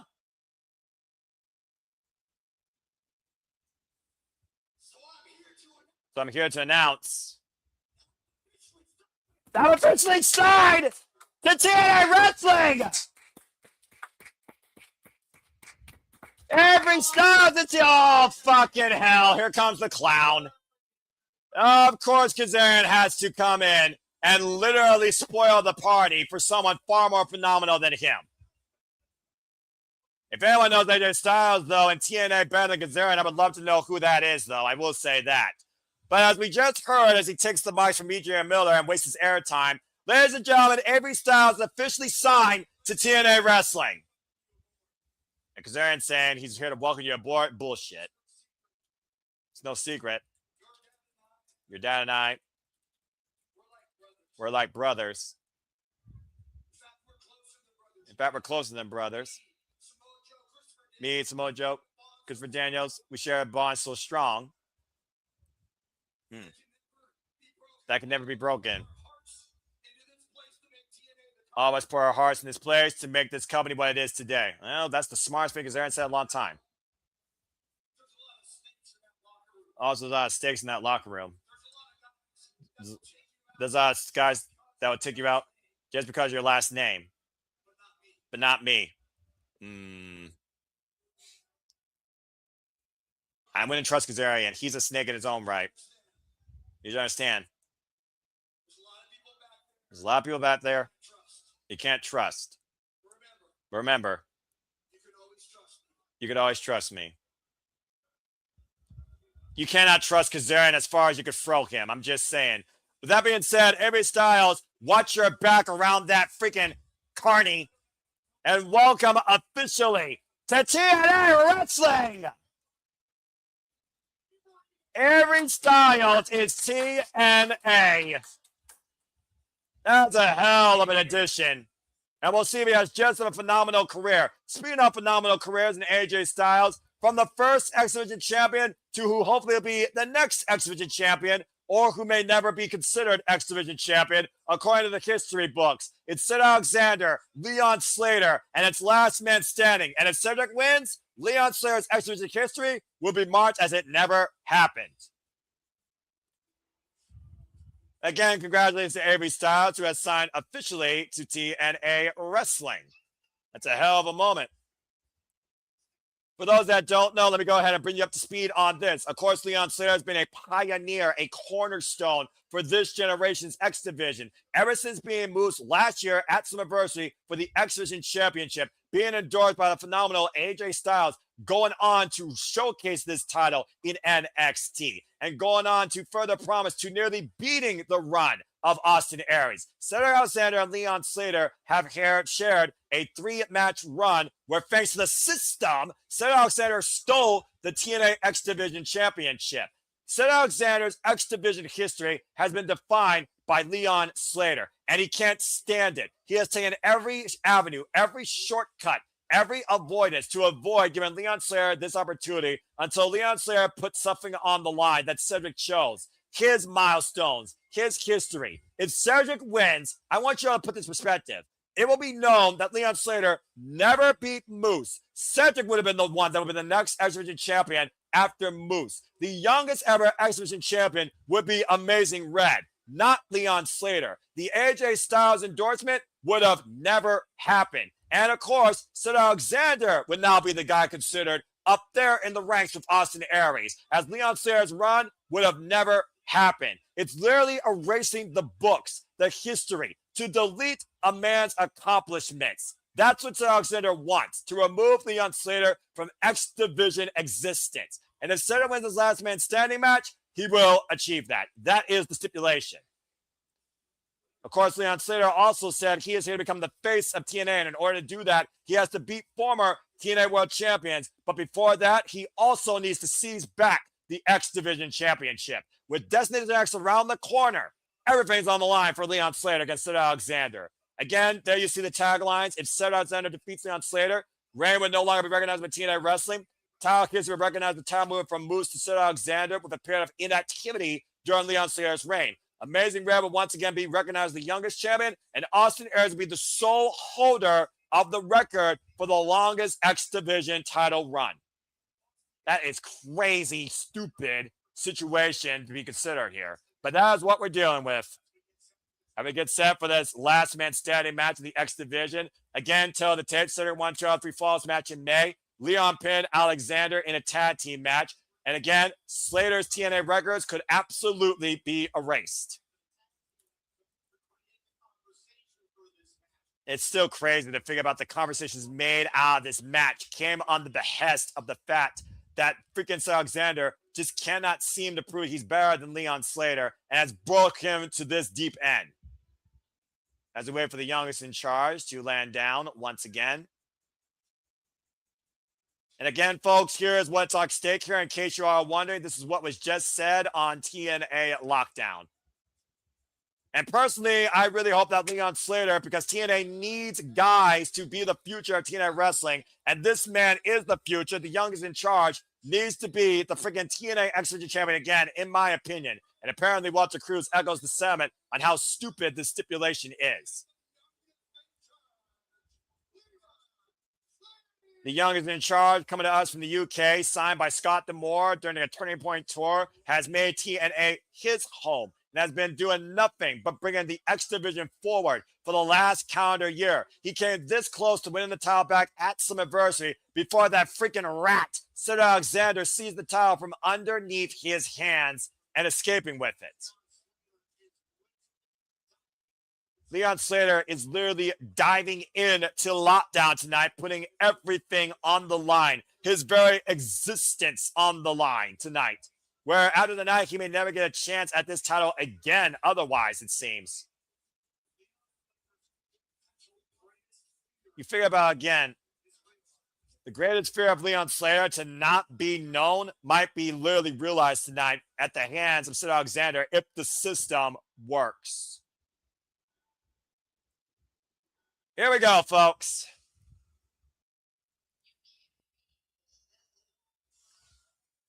And of course, we know the system will be involved in lethal lockdown, but of course, with this being no disqualification, do not rule out the system being involved here, who played instrumental in Cedric Alexander winning that title. And before we get into things, I did, well, I guess that was just a false thing. Never mind. TNA has a relationship with the Fed, so it would match the record. Well, you would hope, but again, I don't trust the Fed with young cruiserweights and Japanese wrestlers for good reason. And I also don't trust the prime of TNA that used to be the heart and soul of 205 Live in Cedric Alexander, who has used every possible shortcut to hold on to that X Division title. It was for a damn Boston knee part can't run with freaking Eddie Edwards. Fabian Aichner very well could right now be the X Division champion. At the end of the day, you cannot erase what the internet's going to preserve more than a fake-ass book you could try and put a eraser or a black line through in TNA wrestling. We saw it, we witnessed it, we lived it. In Cedric Alexander's bizarre mind, though, if he wins, though, it would have never happened. He would be the cause of everything right now, not Leon Slater. And of course, there you see the cornerstone of TNA wrestling, first won by the phenomenal AJ Styles, the title that has been defined by a division with no limits, the TNA X Division champion. Most accomplished X Division champion of all time, of course, influential 10-time champion, Chris Sabin. Other champions that have followed this title's legacy, including but not limited to the biggest, the fastest, the swiftest, including TNA Hall of Famer, Amazing Red. And right now, Cedric Leon Slater squaring off here in the middle of the ring. So many incredible men have used the TNA X Division title to carve a name, a legacy here in TNA wrestling. Whether or not you want to acknowledge Austin Aries, the reason that he won that title led him to become the TNA World Champion against Bobby Roode. And I think Leon Slater could very much do the same thing if he goes in as X Division Champion at Destination X. Irish reversal, Cedric Alexander sent into the cage. Big boot, though, by Leon Slater. One of Leon Slater's earliest defenses was against Cedric Alexander before he joined the system, and he beat Cedric that night. Sense of urgency right now by Leon Slater in more ways than one, considering what's on the line more than the title. His very namesake, his TNA greatest accomplishments and history is on the line in this one-of-a-kind stipulation. Wait a second, Cedric Alexander right now hoisting up Leon Slater out of the corner. Yeah, whoa, man, big Hurricane Rana. And of course, like I said, in the 2 out of 3 falls match towards the very end, it was the system that led to Cedric Alexander seizing the title. Nice Michinoku driver using Leon Slater's own momentum against him on the run-in. If we can keep this energy going forward here against Leon Slater to use that against his advantage, then Cedric Alexander will be in control for most of this matchup. Now, Cedric Alexander bringing Leon Slater closer to the corner. And of course, a critical night here for the system that calls themselves the gatekeepers here, as of course they look to gatekeep the future of TNA wrestling in Lethal Lockdown, where we will have Fabian, Aichner, Sosa, Casey Navarro, and Jada Stone. Oh, there's a Curry. And we saw a block by Slater there as his foot was caught inside the cage, rebounding off the ropes with that leg lariat. Incredible agility there by the youngest in charge, Leon Slater, of course, who was previously the TNA X Division champion for 296 days, might I add, across an incredible run of 12 defenses. Oh, pop up in the top rope.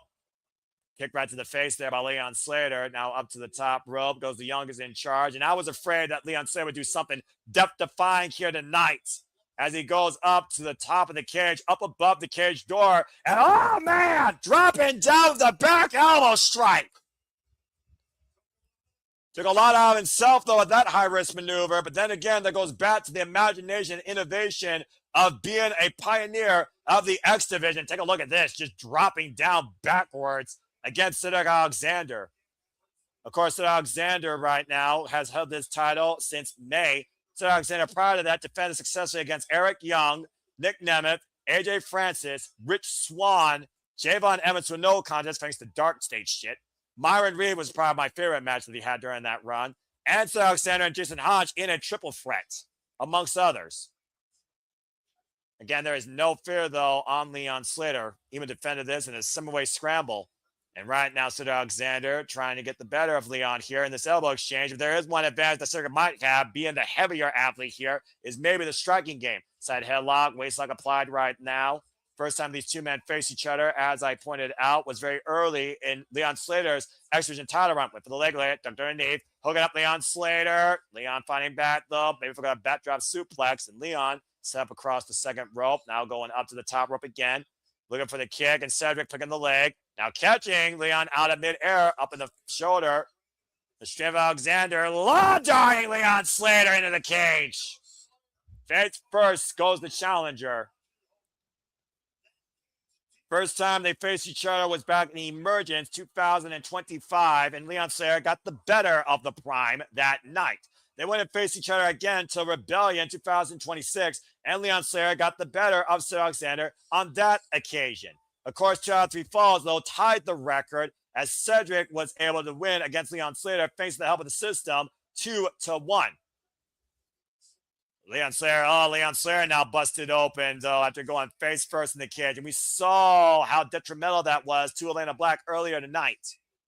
And again, right now, I see the conversation here as, again, Walter Cruz reminding us that we have been all alive and seen this happen the entire time. It would be a dumbass stipulation, a dumbass analysis to pretend that none of that happened through the better part of the later half of last year into this year, and I completely agree. There's a straight target right now, and drop kick to the back of the shoulder blades and head of Leon Slater by Cedric Alexander. Again, you gotta consider, folks, if you've been watching TNA for the first time, or you're a long-time follower like I've been, pretty much in this entire company's inception, through the good, the bad, and the indifferent, this is what TNA is known for. One-of-a-kind, unique stipulations that you question, but you still wonder how they work in execution. Now Leon Slater now has to figure out a new game plan, though. Kawada kicks now by Cedric Alexander, getting the better of the challenger. Rising knee strike, just dropping Leon hard. Many people call this maybe Leon Slater's swan song if he loses tonight. And Cedric Alexander, who's been involved in this game now for 17 years, currently has been the X Division champion now for 102 days. And this actually marks his third defense after outlasting Ultimate X and Fabian Aichner, thanks to Eddie Edwards' help. What a thriller that was, though, against Fabian Aichner, main event on TNA television. I encourage you to go watch that on YouTube, folks. Went for the quad kick again. Leon Slater able to duck underneath, hoisted it up, and over legs blue thunder bomb. You got some extra rotation on that one too. Slater right now just trying to find some sort of new life in this matchup. For every offense, looking for a defense, and then some more innovative offense is the youngest in charge. Oh, driven face first on the ascent, though, by Cedric. Too slow to follow up, and the champion takes advantage. Incapacitating right now, Leon Slater in the corner. Cedric Alexander, the 111th X Division champion in this company's history. after this title was first established back in 2002. No doubt Avery Styles might have his eyes on this prize, much like how his father used this title as his first cornerstone in his illustrious TNA career. Now Slater lining up the chest of Cedric Alexander, who's perched up in the corner, trying to find another gear here, and Leon with fire in his eyes, and Cedric grabbing the leg, though, and oh, man! Bitchin' don't go drive out the corner! Incredible counter offense, but I wonder how much Cedric Alexander damaged himself on the way down, falling hard on that right hamstring. And again, I want to remind you, this is last man standing. There is truly only one way to win, to incapacitate your opponent to the point they cannot answer the count of 10 by the referee. Count of 6 right now on Leon Slater. Cedric Alexander smiling like a Cheshire cat, screaming for Leon Slater to stay down, and Leon finds his way back up to his feet at 8. No way was he going to let this match end. The match continues. Oh, counter destroyer! Where the hell did Leon get that from? Now Leon Slater right now with his own war cry, looking to send Cedric hard face first in the steel cage. Now driving to get the player post to post. And a newfound level of aggression being brought out by the youngest in charge. Slater absolutely apoplectic. And we've seen this drive, this fire, this fighting spirit rise out of Leon Slater now for the last 3 years he's been involved in TNA wrestling. Once again, squaring up Cedric with that side kick to the head up against the steel cage. Is that the KO shot that Leon Slater needs, though? Take a look at the replay here, by the way, on this incredible counter into a Canadian destroyer. Shout out to Petey Williams. Another all-time great in TNA wrestling. Up to 3 right now, and Leon Slater feeling very, very good right now. And so Alexander bleeding. Both these men seeing red in more ways than one. And Leon Slater right now just squaring up against Cedric, opening up against that wound. Fists of fury flying. Staying on the attack. Oh! Now just rebounding Cedric Alexander up against the steel rope into the steel cage. Again, it was Cedric Alexander that busted open Leon Slater first, so turnabout's fair play, especially when it's all legal, and how personal this has gotten in trying to make a mockery and embarrassment out of Leon Slater. A footnote in TNA wrestling, according to Cedric Alexander, if he wins. Inside the cage, up in the fireman's carry, turn him around, spin him out, airplane spin. Good Lord! Utopia! And Leon Slater is not done yet after sending Cedric on a freaking 1080 revolution. The fans coming to their feet and Leon Slater up to the top. Woo! 450 splash. Able to go inside, though. Catching Cedric Center on the run with the rising knee. Up against the second rope. Oh, man. Coming in Seguri. Somehow, both these men have answers for everything the other man has so far. And that goes back to the familiarity and the longevity of their history. Now, Cedric Alexander looking to hook up Leon Slater out of the corner, pausing for a Spanish fly to the floor. Oh, man, face first in the cage goes Cedric, and Leon Slater now in control of the champion. Over someone high risk here. Got a hold of Alexander. Down! Oh, man, taken down almost into a double twisting neckbreaker. But you see Slater there right now. Worse for wear. I'm not sure who got the better of that. Or the worse. Taking a look at this, by the way. This driving boot to the side of the head that busted Cedric Alexander open. All that form momentum of a Haluva kick. And the superplex turned into a twisting net breaker by Cedric Alexander. Leon Slater as both men crash the canvas. Referee's count right now up to 6. Of course, if both men are counted down, Leon Slater would lose and Cedric Alexander would retain the X Division Championship. Count of 8. Both men stirring. Count of 9. Count of 9. Count of 9. Whoa, both men up at the last possible second. Using each other's shoulders to keep each other up off the canvas. That's the only way either man was able to get up to their feet, I feel like. The fact of the matter, though, that the prime of the system used Leon Slater to get up to his feet shows the drive that he has to show that he's better than Leon tonight. Oh, big right hand. And so Alexander lining up the challenger. Oh, trying to wipe away the legacy of Leon Slater. What a leg lariat. And going forward, blind shot to the back of the head of Cedric. Lethal lariat. Cedric is literally rocked. Now the waist lock applied. What is this? Now hoisting up Cedric, possibly. Lumbar check by Leon Slater. Insult to injury, and again, second lumbar check, trying to break the man's spine to once again preserve his history, and a third lumbar check. How the hell is Slater going to be able to stand up straight after this? Again, when your legacy's on the line, you will do things beyond regular means to hold yourself in time. Swanton 450. The final nail in the coffin. So says Leon Slater, who commands the count. I would be shocked to see Cedric get up from this. Up to 4 right now as Leon Slater looks down at the prone Cedric Alexander. Up to 7.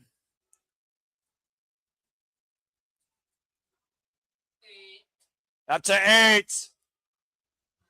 Up to 9. 10. That is it. Leon Slater wins. And regains the X Division title. The system fails. And the prime falls. As Leon Slater now is a 2-time X Division champion.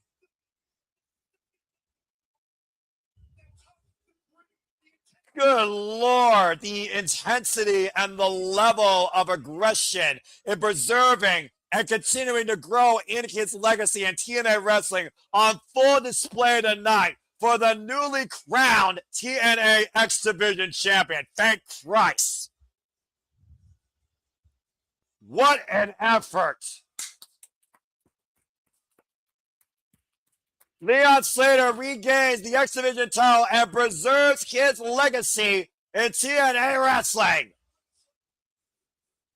Let's take a look at the finishing stretch here. That blind shot leg lariat to the back of the head of Cedric Alexander and a hat trick of lumbar checks. The knees into the back of Cedric with the final nail in the coffin. That beautiful Swanton 450 crushing the former X Division champion. Talk about making a statement. And this goes for anybody that wants to underappreciate, underestimate, or try and forget the name Leon Slater, the youngest in charge, once again, the youngest X Division champion. Achieving new heights and more new heights to come in the future of TNA wrestling for Leon Slater. Well done, Leon. We got Daria Ray backstage now. Whew. You understand what I called you? Who's you calling? I'll see you Thursday. There's been an attack. Wait, who got attacked now? What the hell? Elijah's been attacked. It's a Tina Morello right now checking on Elijah. If this is the second mysterious attack, I understand Daria Ray was on the phone, but come on now. That was right around the corner. Who's attacking these people? First it was Cedric Alexander, and, Cedric tries to make an excuse, right? He was mysteriously attacked. There was no excuse to that as far as I'm concerned. Back of the line, bottom of the barrel, bottom of the division. Leon Slater is the face of the X Division, but who just attacked Elijah? Well, again, more questions to come. It's, again, TNA's future, still a whole lot more unknowns. Coming up next, though, inside the structure that this show is known for, it is now time to see Lethal Lockdown. For those that don't know, here are the rules. One member of each team starts inside the steel cage. After 2 minutes, a new competitor enters every minute. Once all competitors enter, the cage roof lowers with weapons and lethal lockdown officially begins. And the only way the match can be won is via pinfall or submission. Surrender and escape means nothing, and the system has the advantage. It's TNA's future versus the self-proclaimed gatekeepers. It's time for a lethal lockdown. And the first man that the system sends into the war zone, Bronson. That's a killer and a half for those that follow his GCW career. Former TNA Tag Team Champion alongside Bryan Meyers. And of course, Bronson has tried to rearrange the spine of both Ricky Sosa and Casey Navarro as of recently. You want to talk about a forefront of the system this year since Eddie Edwards updated to the latest version with the addition of Bronson and Cedric Alexander in the short time they've been part of the system. Both have already been champions in TNA wrestling and have run roughshod over this company. As he looks to try to shut down the future of TNA wrestling. I'm not sure how wise it is to cage a wild animal like Bronson, who's been involved in some of the damnedest depth matches I've seen in GCW. And to your point, Walter, the system just lost some serious momentum. Well, let's see who goes ahead and starts off for the opposite side. Ooh, Vidi Vici.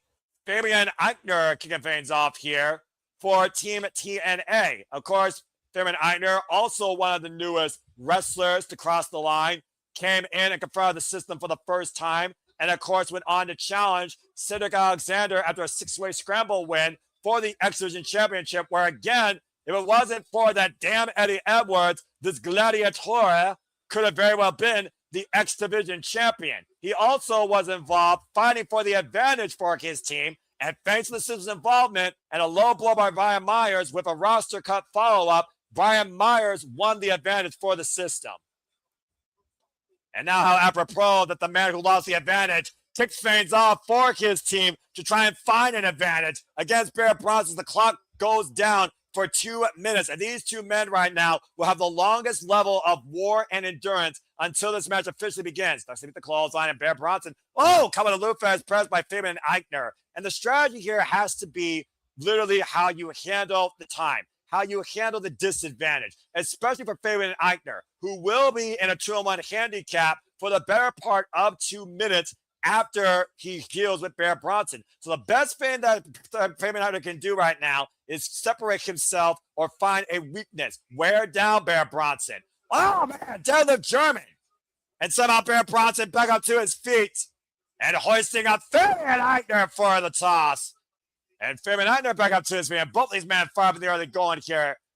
Full man collide, middle of the ring. Of course, this will be the first time we see Bronson and Fabian Aichner inside of a lockdown. Oh, man, full man collide, middle of the ring. And of course, as I said, Bronson will be the first one with a one-upsmanship against Fabian Aichner. Still so much more to come, of course. Outside this, of course, we still have our main event. This is our semi-main event, believe it or not, as our main event will be the Hardyz versus the Nemeth for the TNA World Tag Team Championships. And right now, they are just literally giving time to these two men. For lethal lockdown will not begin right now for the better part of pretty much 10 minutes. And now up on the shoulders goes Bronson, Fabian Aichner steamrolling through, former member of Imperium, by the way. Spin out of the corner with the second rope moonsault. As Fabian Aichner right now keeps control of the field, he also needs to keep himself in well condition, knowing the punishment he has to deal with.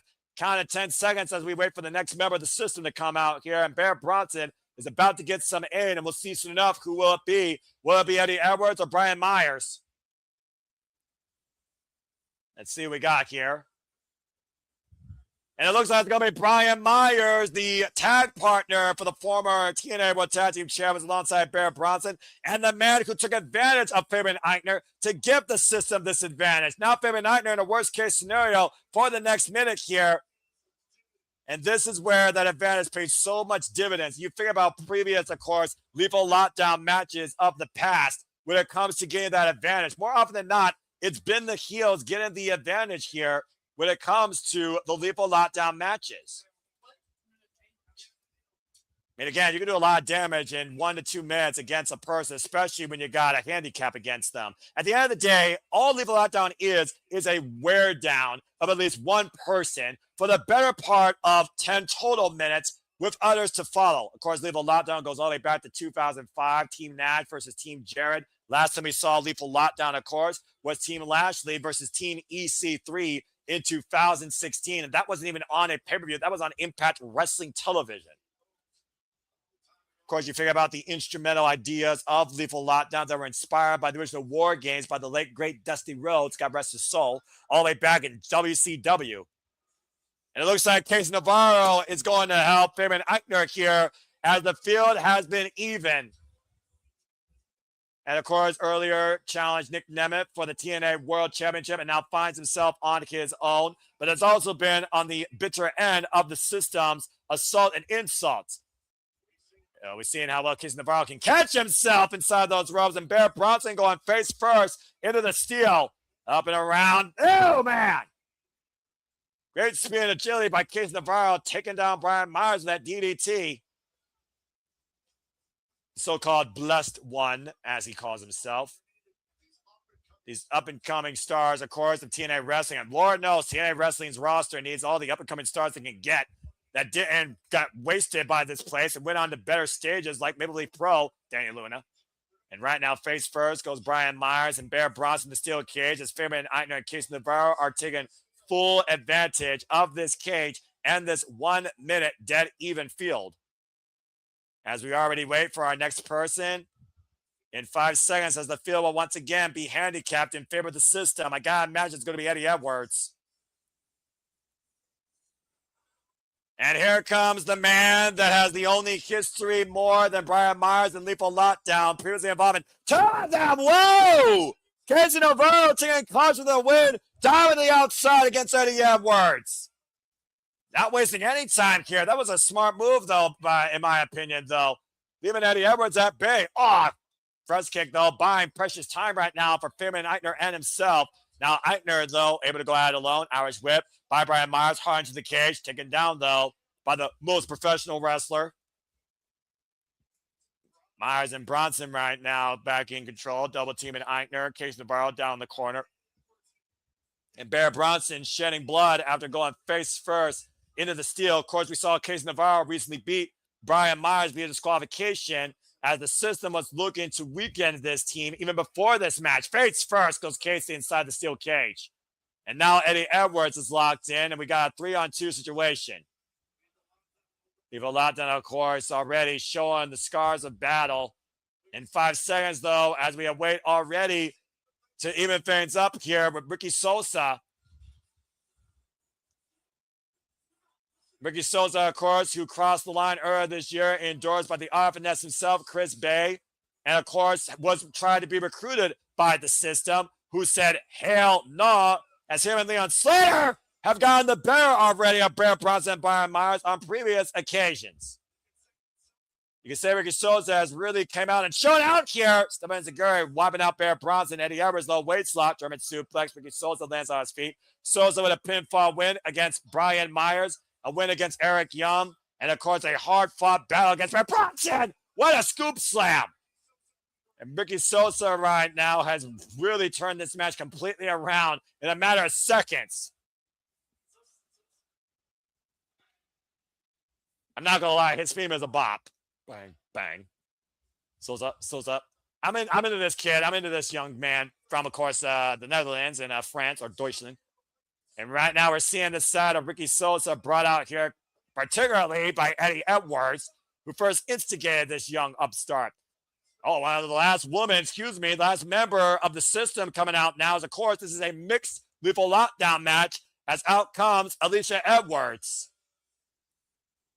And we'll see how effective this annoying cheat code is as she enters lethal lockdown. Of course, Alisha Edwards suffered a pinfall loss against Harley Hudson who saved her TNA career and also was eliminated from the TNA Knockouts television tournament by Jada Stone. And right now, bucking up against Ricky Sosa. Look at the height disadvantage here, though. Oh, and again, Sosa taken from behind by Bryan as Eddie Edwards. That damn Jezebel being the one key factor in the system's freaking cheat code advantage that they've employed and used as a virus in this company. Of course, Moose was able to figure that out early enough, though. There's only one more entrant left before lethal lockdown begins, by the way, folks. And what lethal lockdown means, the roof will fall down, covered in weapons, and the only way this will end is via pinfall or submission inside the ring. And no, Darren, I don't want to know something. The less that woman talks, the better. And right now, Bear Bronson and Byron Meyers teeing off against Fabian and Aichner, and Alisha Edwards raking her nails in case Navarro in 7 seconds, though, comes out the spark, Jada Stone, and I know what this spark's capable of here. And what the hell is Bear Bronson doing? Alisha Edwards holding onto the door. And right now, the spark, Jada Stone, ready for battle in the cameo. And Bear Bronson's outside, though, trying to play a barricade. No, Jada Stone's got no fear, though. Jada Stone on the run, swinging a miss by Bear Bronson. And Jada Stone right now climbing the cage here. Stone right now is looking for her own way inside lethal lockdown. Jada Stone up to the top of the TNA lethal lockdown cage. And oh my Lord! What the hell? Moonsaults crushing down at the knees. Warming herself and everybody. I did say that spark shows no fear, but now the real fun begins. Ladies and gentlemen, welcome officially to lethal lockdown. As all the weapons will be now brought down inside the ring. What the hell? Barbed wire board? Bear Bronson bringing him more player from underneath the ring. Apparently the ceiling's not enough. You can see the weapons are throwing across the top. Everything from kendo sticks, steel chairs, trash can lids, a stop sign. As lethal lockdown officially is underway and all 8 participants are locked inside. Well, here we go. There is no escape now. There's the bell. There's the referee. There's the bow line drawn in the sand. It's TNA versus the system, and here we go. And all 8 participants right now just literally throwing fists of fury. Alisha Edwards sent into the steel cage right now. This is just going to be nothing but a freaking 8-person melee. This is where... Yeah, about to say, why not? Grab the weapons. That's what Team Morella says. You want to use weapons? Okay. Barbed wire baseball bat. Shout out to Sammy Callahan. Steel chair seized by Ricky Sosa. Everyone grabbing weapons right now. And a steel chair and a steel trash can and everything being worn on the backs of the system. Sosa wearing out of the Edwards. Barbed wire baseball bat breaks across the face of Bryan Meyers by Navarro. So far, kendo stick seized finally by Jada Stone. Swinging for the fences across Bear Bronson. Wow, splintering that thing in half. Oh, and driving the jagged tops of that kendo stick into the midsection of Alisha Edwards. We saw how devastating and damaging that was this past Thursday on Impact, by the way. Oh, wow. Popped up and Eddie Edwards is casing Navarro by Fabian and Aichner. Again, there is no escape. All 8 participants are locked inside the steel cage. Powerbomb sit out by Aichner. And casing Navarro, frog splash to Eddie Edwards. And that might be it. And the system breaks it up. Let's say I'm not even inside this thing, and I love this violence. Oh, man, drop kick by Aichner to Bear Bronson. And now Jada Stone. What is Jada looking for here? Another kendo stick? Why not? Go ahead. Split it across Alisha Edwards' chest. Rip apart her chest. Why don't you? Oh, wait a minute. Oh, double low blow by that witchy bitch to Case Navarro and Ricky Sosa. Alisha Edwards paying dividends right now, going to save her ride or die partner, Eddie Edwards. And now, kicked in the uprights. Oh, and a kendo stick by Jada Stone against Alisha. And now Jada still trying for the fences against this ride or die couple of nonsense. Super kick to Bear Bronson and Jada Stone right now. This spark unleashing like a firecracker. Of course, Jada Stone will be involved in the finals against M by Elegance for the TNA Knockouts Television Championship after eliminating Alisha Edwards. And the thumbtacks have come into play. Looking to turn Alisha Edwards into a humanized pincushion. Up in the fireman's carrying Alisha Edwards, fighting out for her dear life. And she doesn't want none of that. She suffered enough of that in Hardcore War, lest you forget. Now Alisha Edwards trying to hook Jada Stone, possibly for a destroyer up in the corner on the second rope. Big right hand, though. Talk about high risk here inside this closed and confined, devastating arena of violence. Now Jada Stone, Alisha Edwards up high on the top rope in the corner here. This is not going to end well. Jada Stone, look at Alisha, superplex into the attacks. Oh my God, the Jada Stone got the worst of that. Jeez. It goes to show the risks that are willing to be taken inside lethal lockdown. Now Eddie Edwards checking on his wife. Oh, a low blow by Fabian and Aichner and Eddie Edwards. Turnabout's fair play. Oh, man, and Bryan Edwards with a trash can. Giving a permanent dent with the skull of Edwards with that trash can. There's been enough trash in Boston and Chicago, though, to be real honest with you folks. Now Edwards breaks up in the corner with the trash can and Fabian and Aichner here. What the hell is Aichner thinking? Especially with his height. Oh, boy. And the side, coast to coast. Fully connects by Aichner, crushing Edwards in the corner with that trash can. Oh, watch out, though. Oh, barbed wire baseball bat to the midsection by Bear Bronson. Bear Bronson right now literally lashing away the flesh of Fabian Aichner with that barbed wire baseball bat. Oh, now Case Navarro eats that same weapon. There's still thumbtacks everywhere. There's a barbed wire board. Uh-oh. Oh, no. Oh! 2-for-1 special with the sit-out pile driver, crushing Aichner with Case Navarro's skull as well. And that piece of loose lumber riddled in barbed wire being set up now in the corner. And about to say, that wasn't brought in by the roof, by the way. That was brought in by Bear Bronson. Now, Bear Bronson hoisting up Case Navarro. Oh, no. Whoa, it escaped. Super kick. Sosa. Oh, man! Bronson in the barbed wire board! With a driving uppercut by Ricky Sosa. Bronson absolutely pincushion and pinned into the barbed wire. About to say Chicago, they are freaking masochists for this type of shit. Now Brian Meyers, roster cut to a seat of Case Navarro. Well, you won't see Bear Bronson get involved in this match anymore, I guarantee you that. Now Sosa back to his feet. Oh, big forearm shiver. Now hooking him up. Oh, wait a minute. Boom, thunder bang! Into the attacks on Brian Meyers. Well, someone has to take advantage of this eventually. Oh, well, what's Ricky Sosa looking up to the ceiling for? Now, Ricky Sosa looking to punch his ticket forward in TNA wrestling to the highest degree. What the hell is he reaching for? Is that? It appears to be a spool of barbed wire. That cannot feel good with a bare human hand. I'll give Ricky Sosa credit. He's got a lot of guts. Oh, my gosh. And now Ricky Sosa bracing and scarring and cutting up his right arm with a barbed wire spool. Looking for a lethal shot. Bang, bang. Oh! A blackfire headshot with barbed wire. Sosa with the cover. Alisha breaks it up. Alisha Edwards coming to the aid of the system with that final cut. Busted knee party, blind shot, back of the head.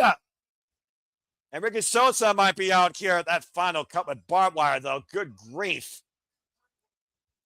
There is no safe haven anywhere in that canvas. And right now, Alisha Edwards trying to sees a chair out from behind Bear Bronson, who is still pinned in that barbed wire board, by the way. And Ricky Sosa's skull probably split open at this point. Eddie Edwards right now on a proverbial bed of woe. What the fuck? Oh, no, not this. Package pile driver on 2-seated steel chairs cover to the nerve system wins. Lethal lockdown. In lethal capacity.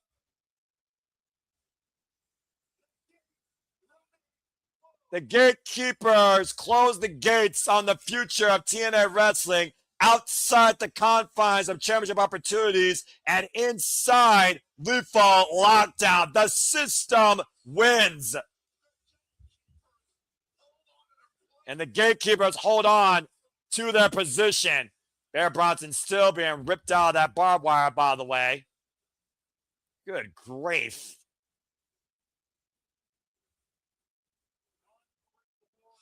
Hell of a freaking guerrilla warfare effort, though, by Sosa and company. But unfortunately, the veterans of this domain seize the day. Again, Jada Stone with the first high risk here, diving down with the moonsault knees, suffering that superplex into the thumbtacks.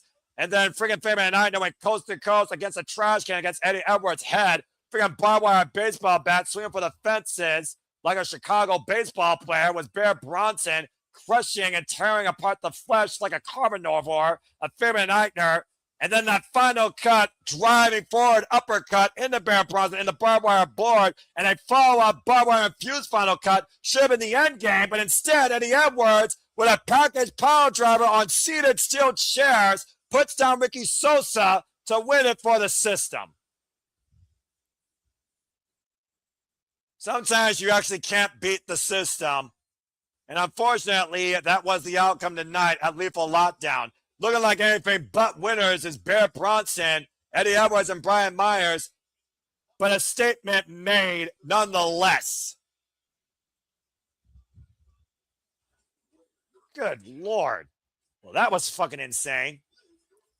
Well, as we got a moment to breathe before our semi-main event, first let me remind you of the outcomes of everything we have seen here tonight. The Elegance brand thankfully lost, and the return of the Flame, Kiera Hogan, allowed the Bunny, Ali, to retain the TNA Navarro Tag Team Championships, and Kiera Hogan has resigned to TNA Wrestling. Welcome back. We saw AJ Francis unfortunately beat Elijah, but we were still able to get a final encore guitar shot as AJ Francis was dropped down in the middle of the ring. Frankie Kazarian did escape the cage, but Moose was the one that speared him out of it to allow Kazarian to win.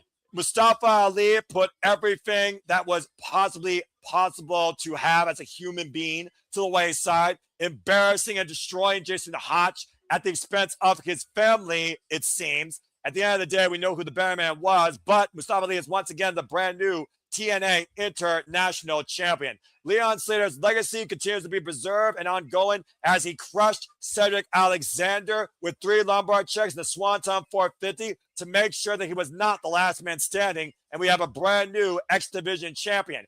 Avery Styles has now signed himself to TNA Wrestling, as of course is our last stop before Bound for Glory, as ODB, Conan, and Amazing Red will be officially inducted into the TNA Hall of Fame Class 2026. Zaya Brookside once again proved that the Dark Angel of the Ring continues to rise to light as Elayna Black lost her chance on the TNA Knockouts World Championship.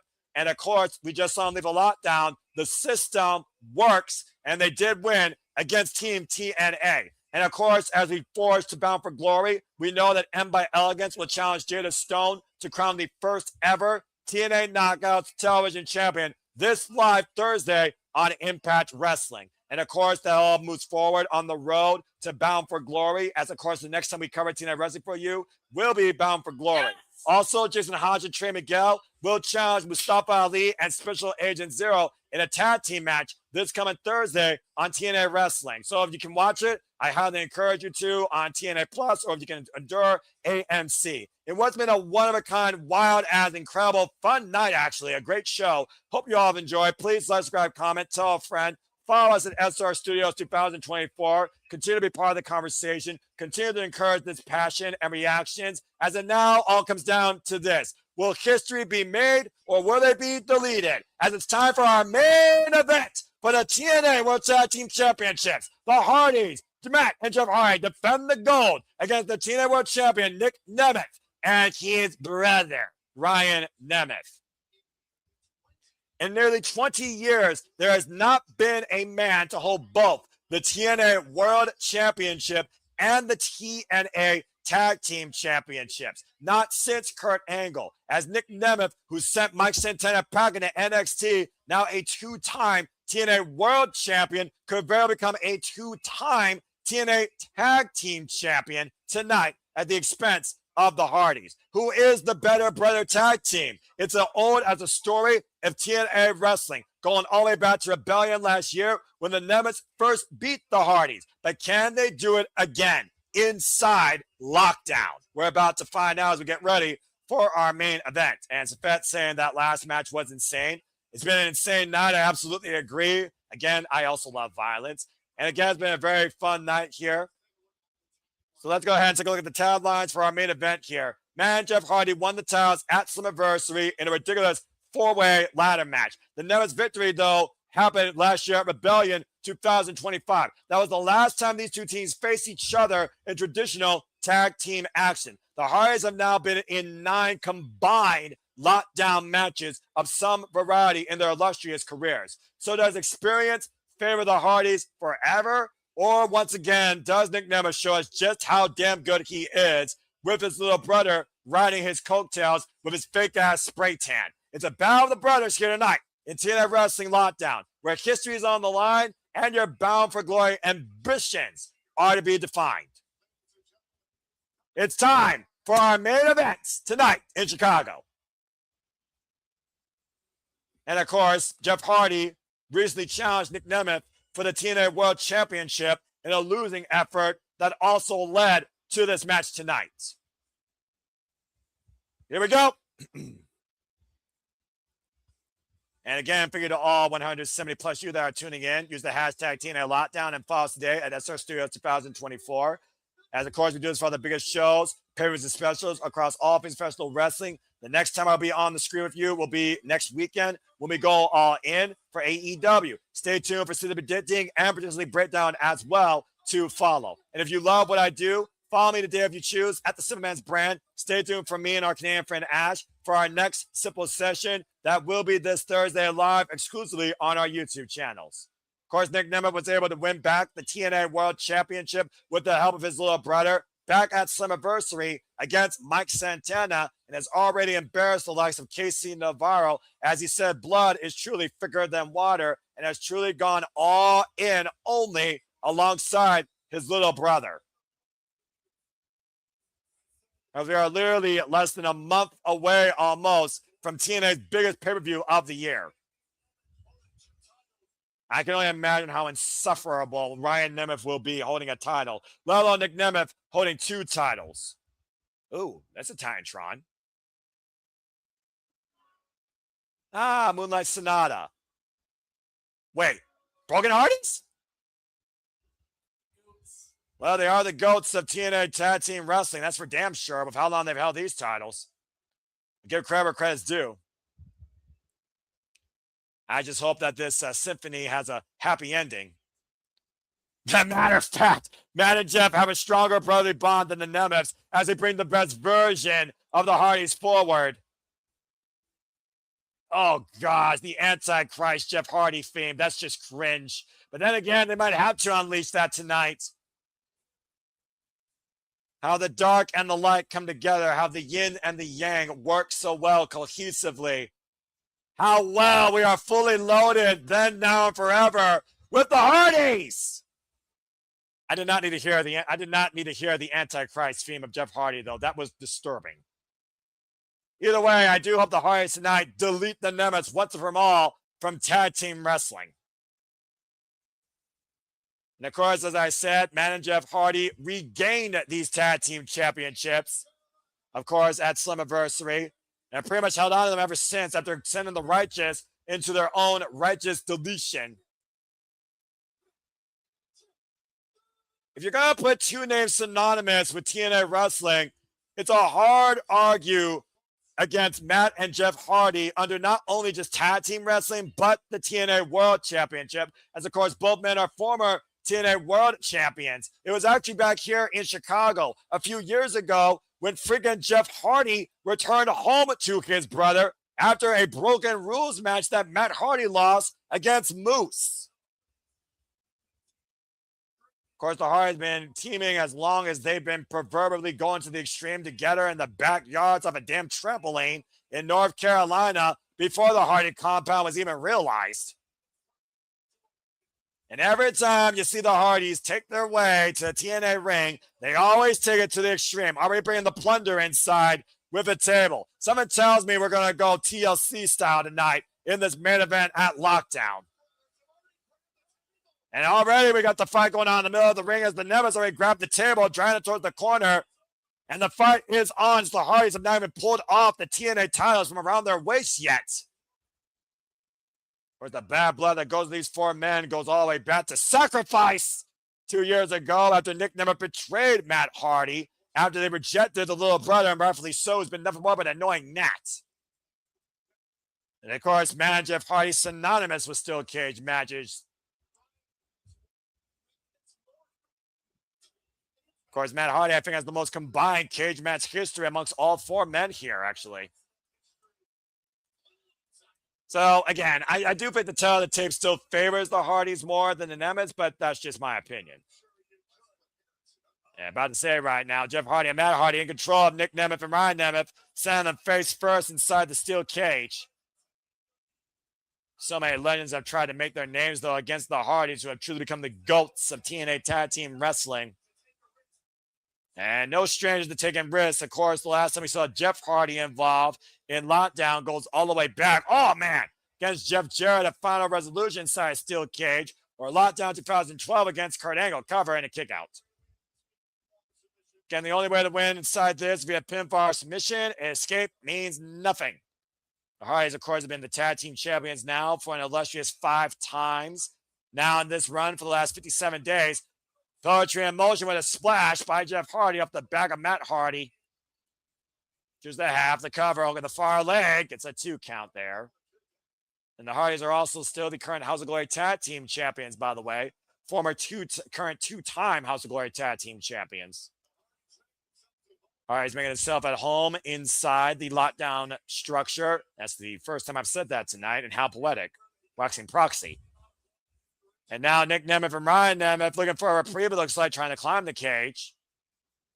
Still drags out whether or not I think this should be the main event, but we'll see what happens. See if a history is made here tonight, if the Hardys once again rise to the occasion and the creatures mount up. Matt Hardy right now in pursuit of Nick Nemeth. Ryan Nemeth right now being pursued by Jeff Hardy on opposite sides of the cage. High above the ring, up the top rope. Right in the eyes, though. And Matt and Jeff Hardy driven face first now for the first time into the steel cage, falling down. And somehow Nick Nemeth did not lose his footing. And looking to fall for finisher by Nick Nemeth on Matt. Now the cover to get the titles, and Jeff with the save. Able to break it up. I feel like some point, though, Jeff Hardy is going to jump off the top of this damn thing with a swanton bomb. And I think that's why there's a table in the ring. I think that's going to be the end game. Apparently, my friend agrees with me. Again, I'm not Nostradamus. That was the philosopher I was thinking of, but I very well could be right. And Hardy champion out loud and proud. Face first goes Jeff Hardy, though, by Ryan Nemeth. And into the danger zone goes Jeff Hardy by Nick. Covered by Ryan Nemeth. Into enough gear. Kick out at 2 by Jeff Hardy. And with a kick out, we almost had new tag champions right there. And Ryan Nemeth nearly pinning Jeff Hardy, though. That is a horror story for a wrestling career. Of course, it was a low blow, I believe, that allowed Ryan Nemeth to pin Jeff Hardy when they won the TNA Tag Team Championships last year at Rebellion. And now Matt Hardy trying to prevent his jawline from being braced across the steel here. And again, we saw the brutal assault that Matt Hardy endured last year at the hands of Nick Nemeth at the end of Sacrifice inside that 10-man steel cage match. And chance right now of you both suck for the Nemeths by the Chicago Faithful, and I agree. Gargoyle Spear Shoulder tackle by Ryan Nemeth into the corner against Matt. And right now, Ryan Nemeth and Nick Nemeth showing off here. Again, that's still cage match that might nobody wanted to see Ryan Nemeth involved in that match. And clearly Nick Nemeth had a nerve bothered by that. A big splash, though, inadvertently by Nick Nemeth against his little brother. Oh, the back drop. And Matt Hardy trying to fight back here as Jeff Hardy right now lays prone. I don't think Jeff Hardy's been 100% for the last several months, by the way, if I'm being perfectly honest here. And Matt Hardy sentencing Ryan Nemeth to deletion. Get to the midsection. Possibly looking for a twist of feet. Pushed off, though. And both men climb out of the ring and both men down. Center of the ring. Now Jeff Hardy getting up to his feet and that table falling out of the corner. Now Jeff Hardy with the TNA World Champion. Twist of fate into a stunner. There goes Nick. Oh, falls over that super kick off the ropes and all four men down. Everybody down for the time being here as we are at a critical, pivotal moment in the early goings of our lockdown main event for the TNA World Tag Team Championships. And TNA champs been out loud and proud. See, this is what happens when you leave TNA in-house with their roster and don't use NXT to take over. I'm just saying. And they definitely don't take over like the black and gold. Chance being ran out here for the Hardys right now. Good to see TNA's roster finally becoming TNA again. And now Nick Nemeth being pounded down by Matt Hardy. Jeff Hardy finding off the lesser Nemeth, Ryan Nemeth. And right now, all four of these men just jockeying for position in and out of, well, basically inside lockdown. And now Matt Hardy just driving Ryan Nemeth to deletion across the three turnbuckles. Trimming his head better than a Chicago Bull. Jeff Hardy right now teeing up against Nick Nemeth in the opposite corner.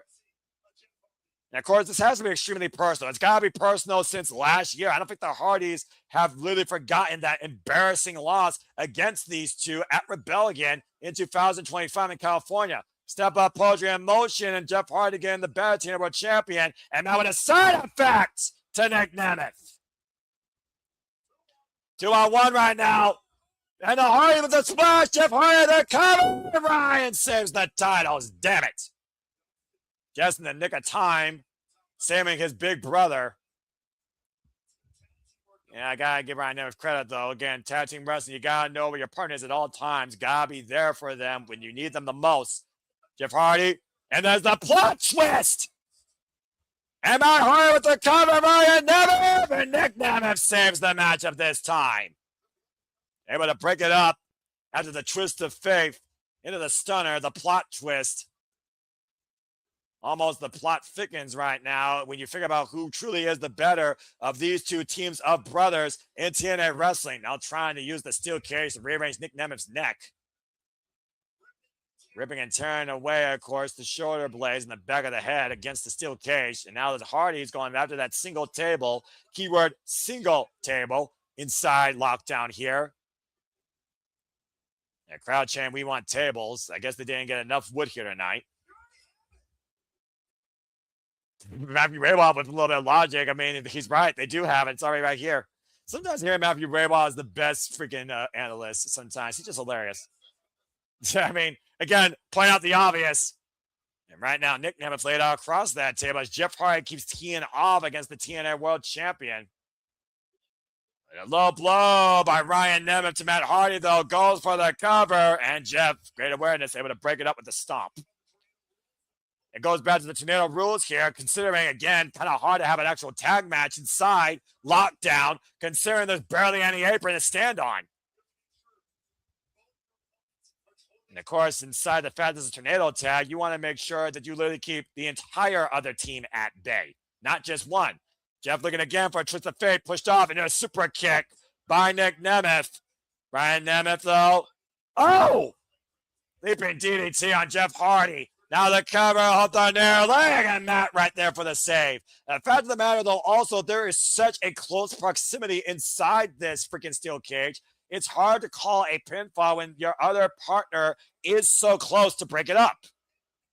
And Nick Nemeth a little bit apoplectic, rigging the eyes of Matt Hardy. Again, trying to remind the world and himself just how damn good that he is since starting over as Nick Nemeth Now looking to tune up the band. Shout out to his idol and the Heartbreak Kid, Shawn Michaels. So he can't block by Matt Hardy. And looking to hook him up. Side effects!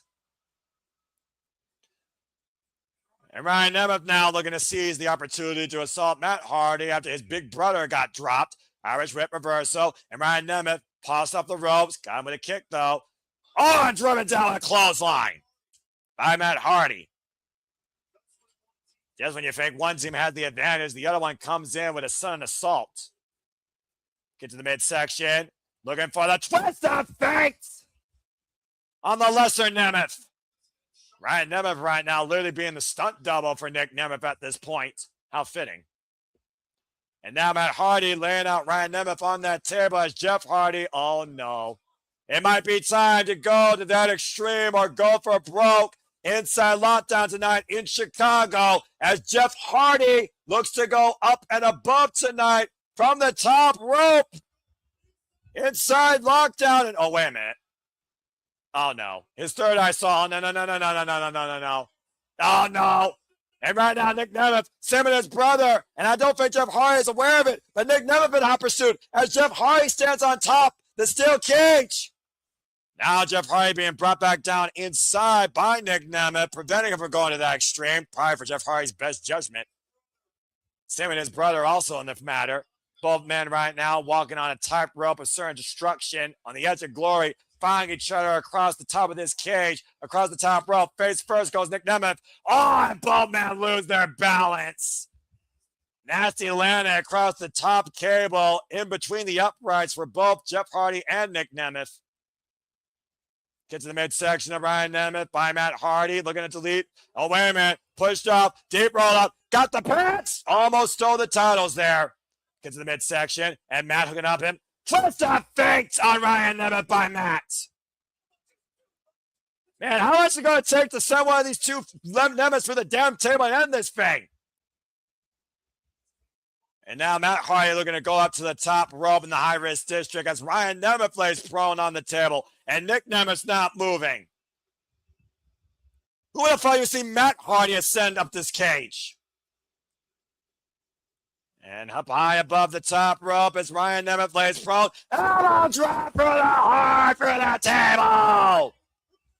Ryan Nemeth crushed. And Matt Hardy trying to get the lesser Nemeth out the debris to go for the cover and get the victory. He's got to get him in the position, though. But watch Nick Nemeth sending Matt Hardy into the danger zone. And Nick Nemeth with the cover. Nemeth is the new TNA Tag Team Champions.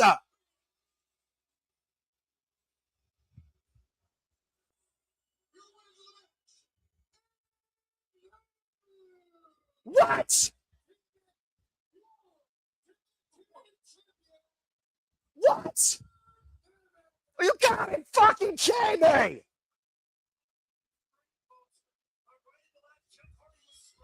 And Jeff Hardy was blocked by Ryan Nemeth, who was screaming for the cover. Nick Nemeth has done what Kurt Angle has done 20 years later. History made.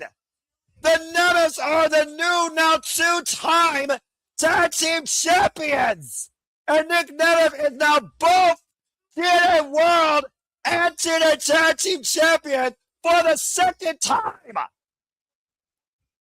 Take a look back at the conclusion of this match, if you can with me. The elbow drop by Matt Hardy to Ryan Nemeth through that table, pull him out of the debris, and Nick Nemeth pulled Matt Hardy finally into the danger zone. Nick Nemeth with the cover, hooked the front leg. Jeff Hardy went to scramble to break it up, and Ryan Nemeth cut him off.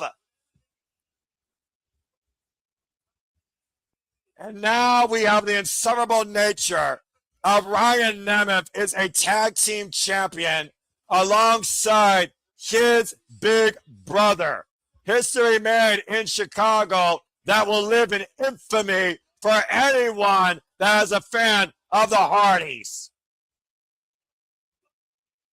As the Nemeths will now forge to bound for glory in the utmost glory. Wait a minute. Hold on a second. Leon Slater. Yeah, what Leon Slater doing here? I told him what I was going to do, and I went and did it. What? we did it tonight. Hold on. Leon Slater with extras and child around his neck. Way. You can't.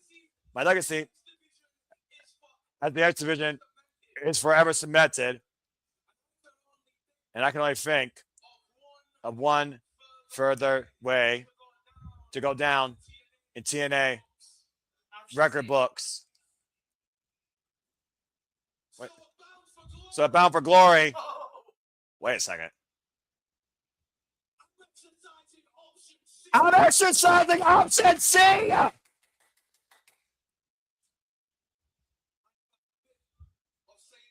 have a habit of saying things and doing it. And I will become the youngest world champion in this company has ever seen yet me. Wow! Leon Slater has exercised option C for Bound for Glory. As he hands off the X Division title to Carlos Silva, Leon Slater will challenge Nick Nemeth for the TNA World title. Whoa! Let's look at a cheap shot. Oh, attempt to Ryan Nemeth, super kick to Nick Nemeth. And Leon Slater just dropped the champion. I cannot believe my eyes.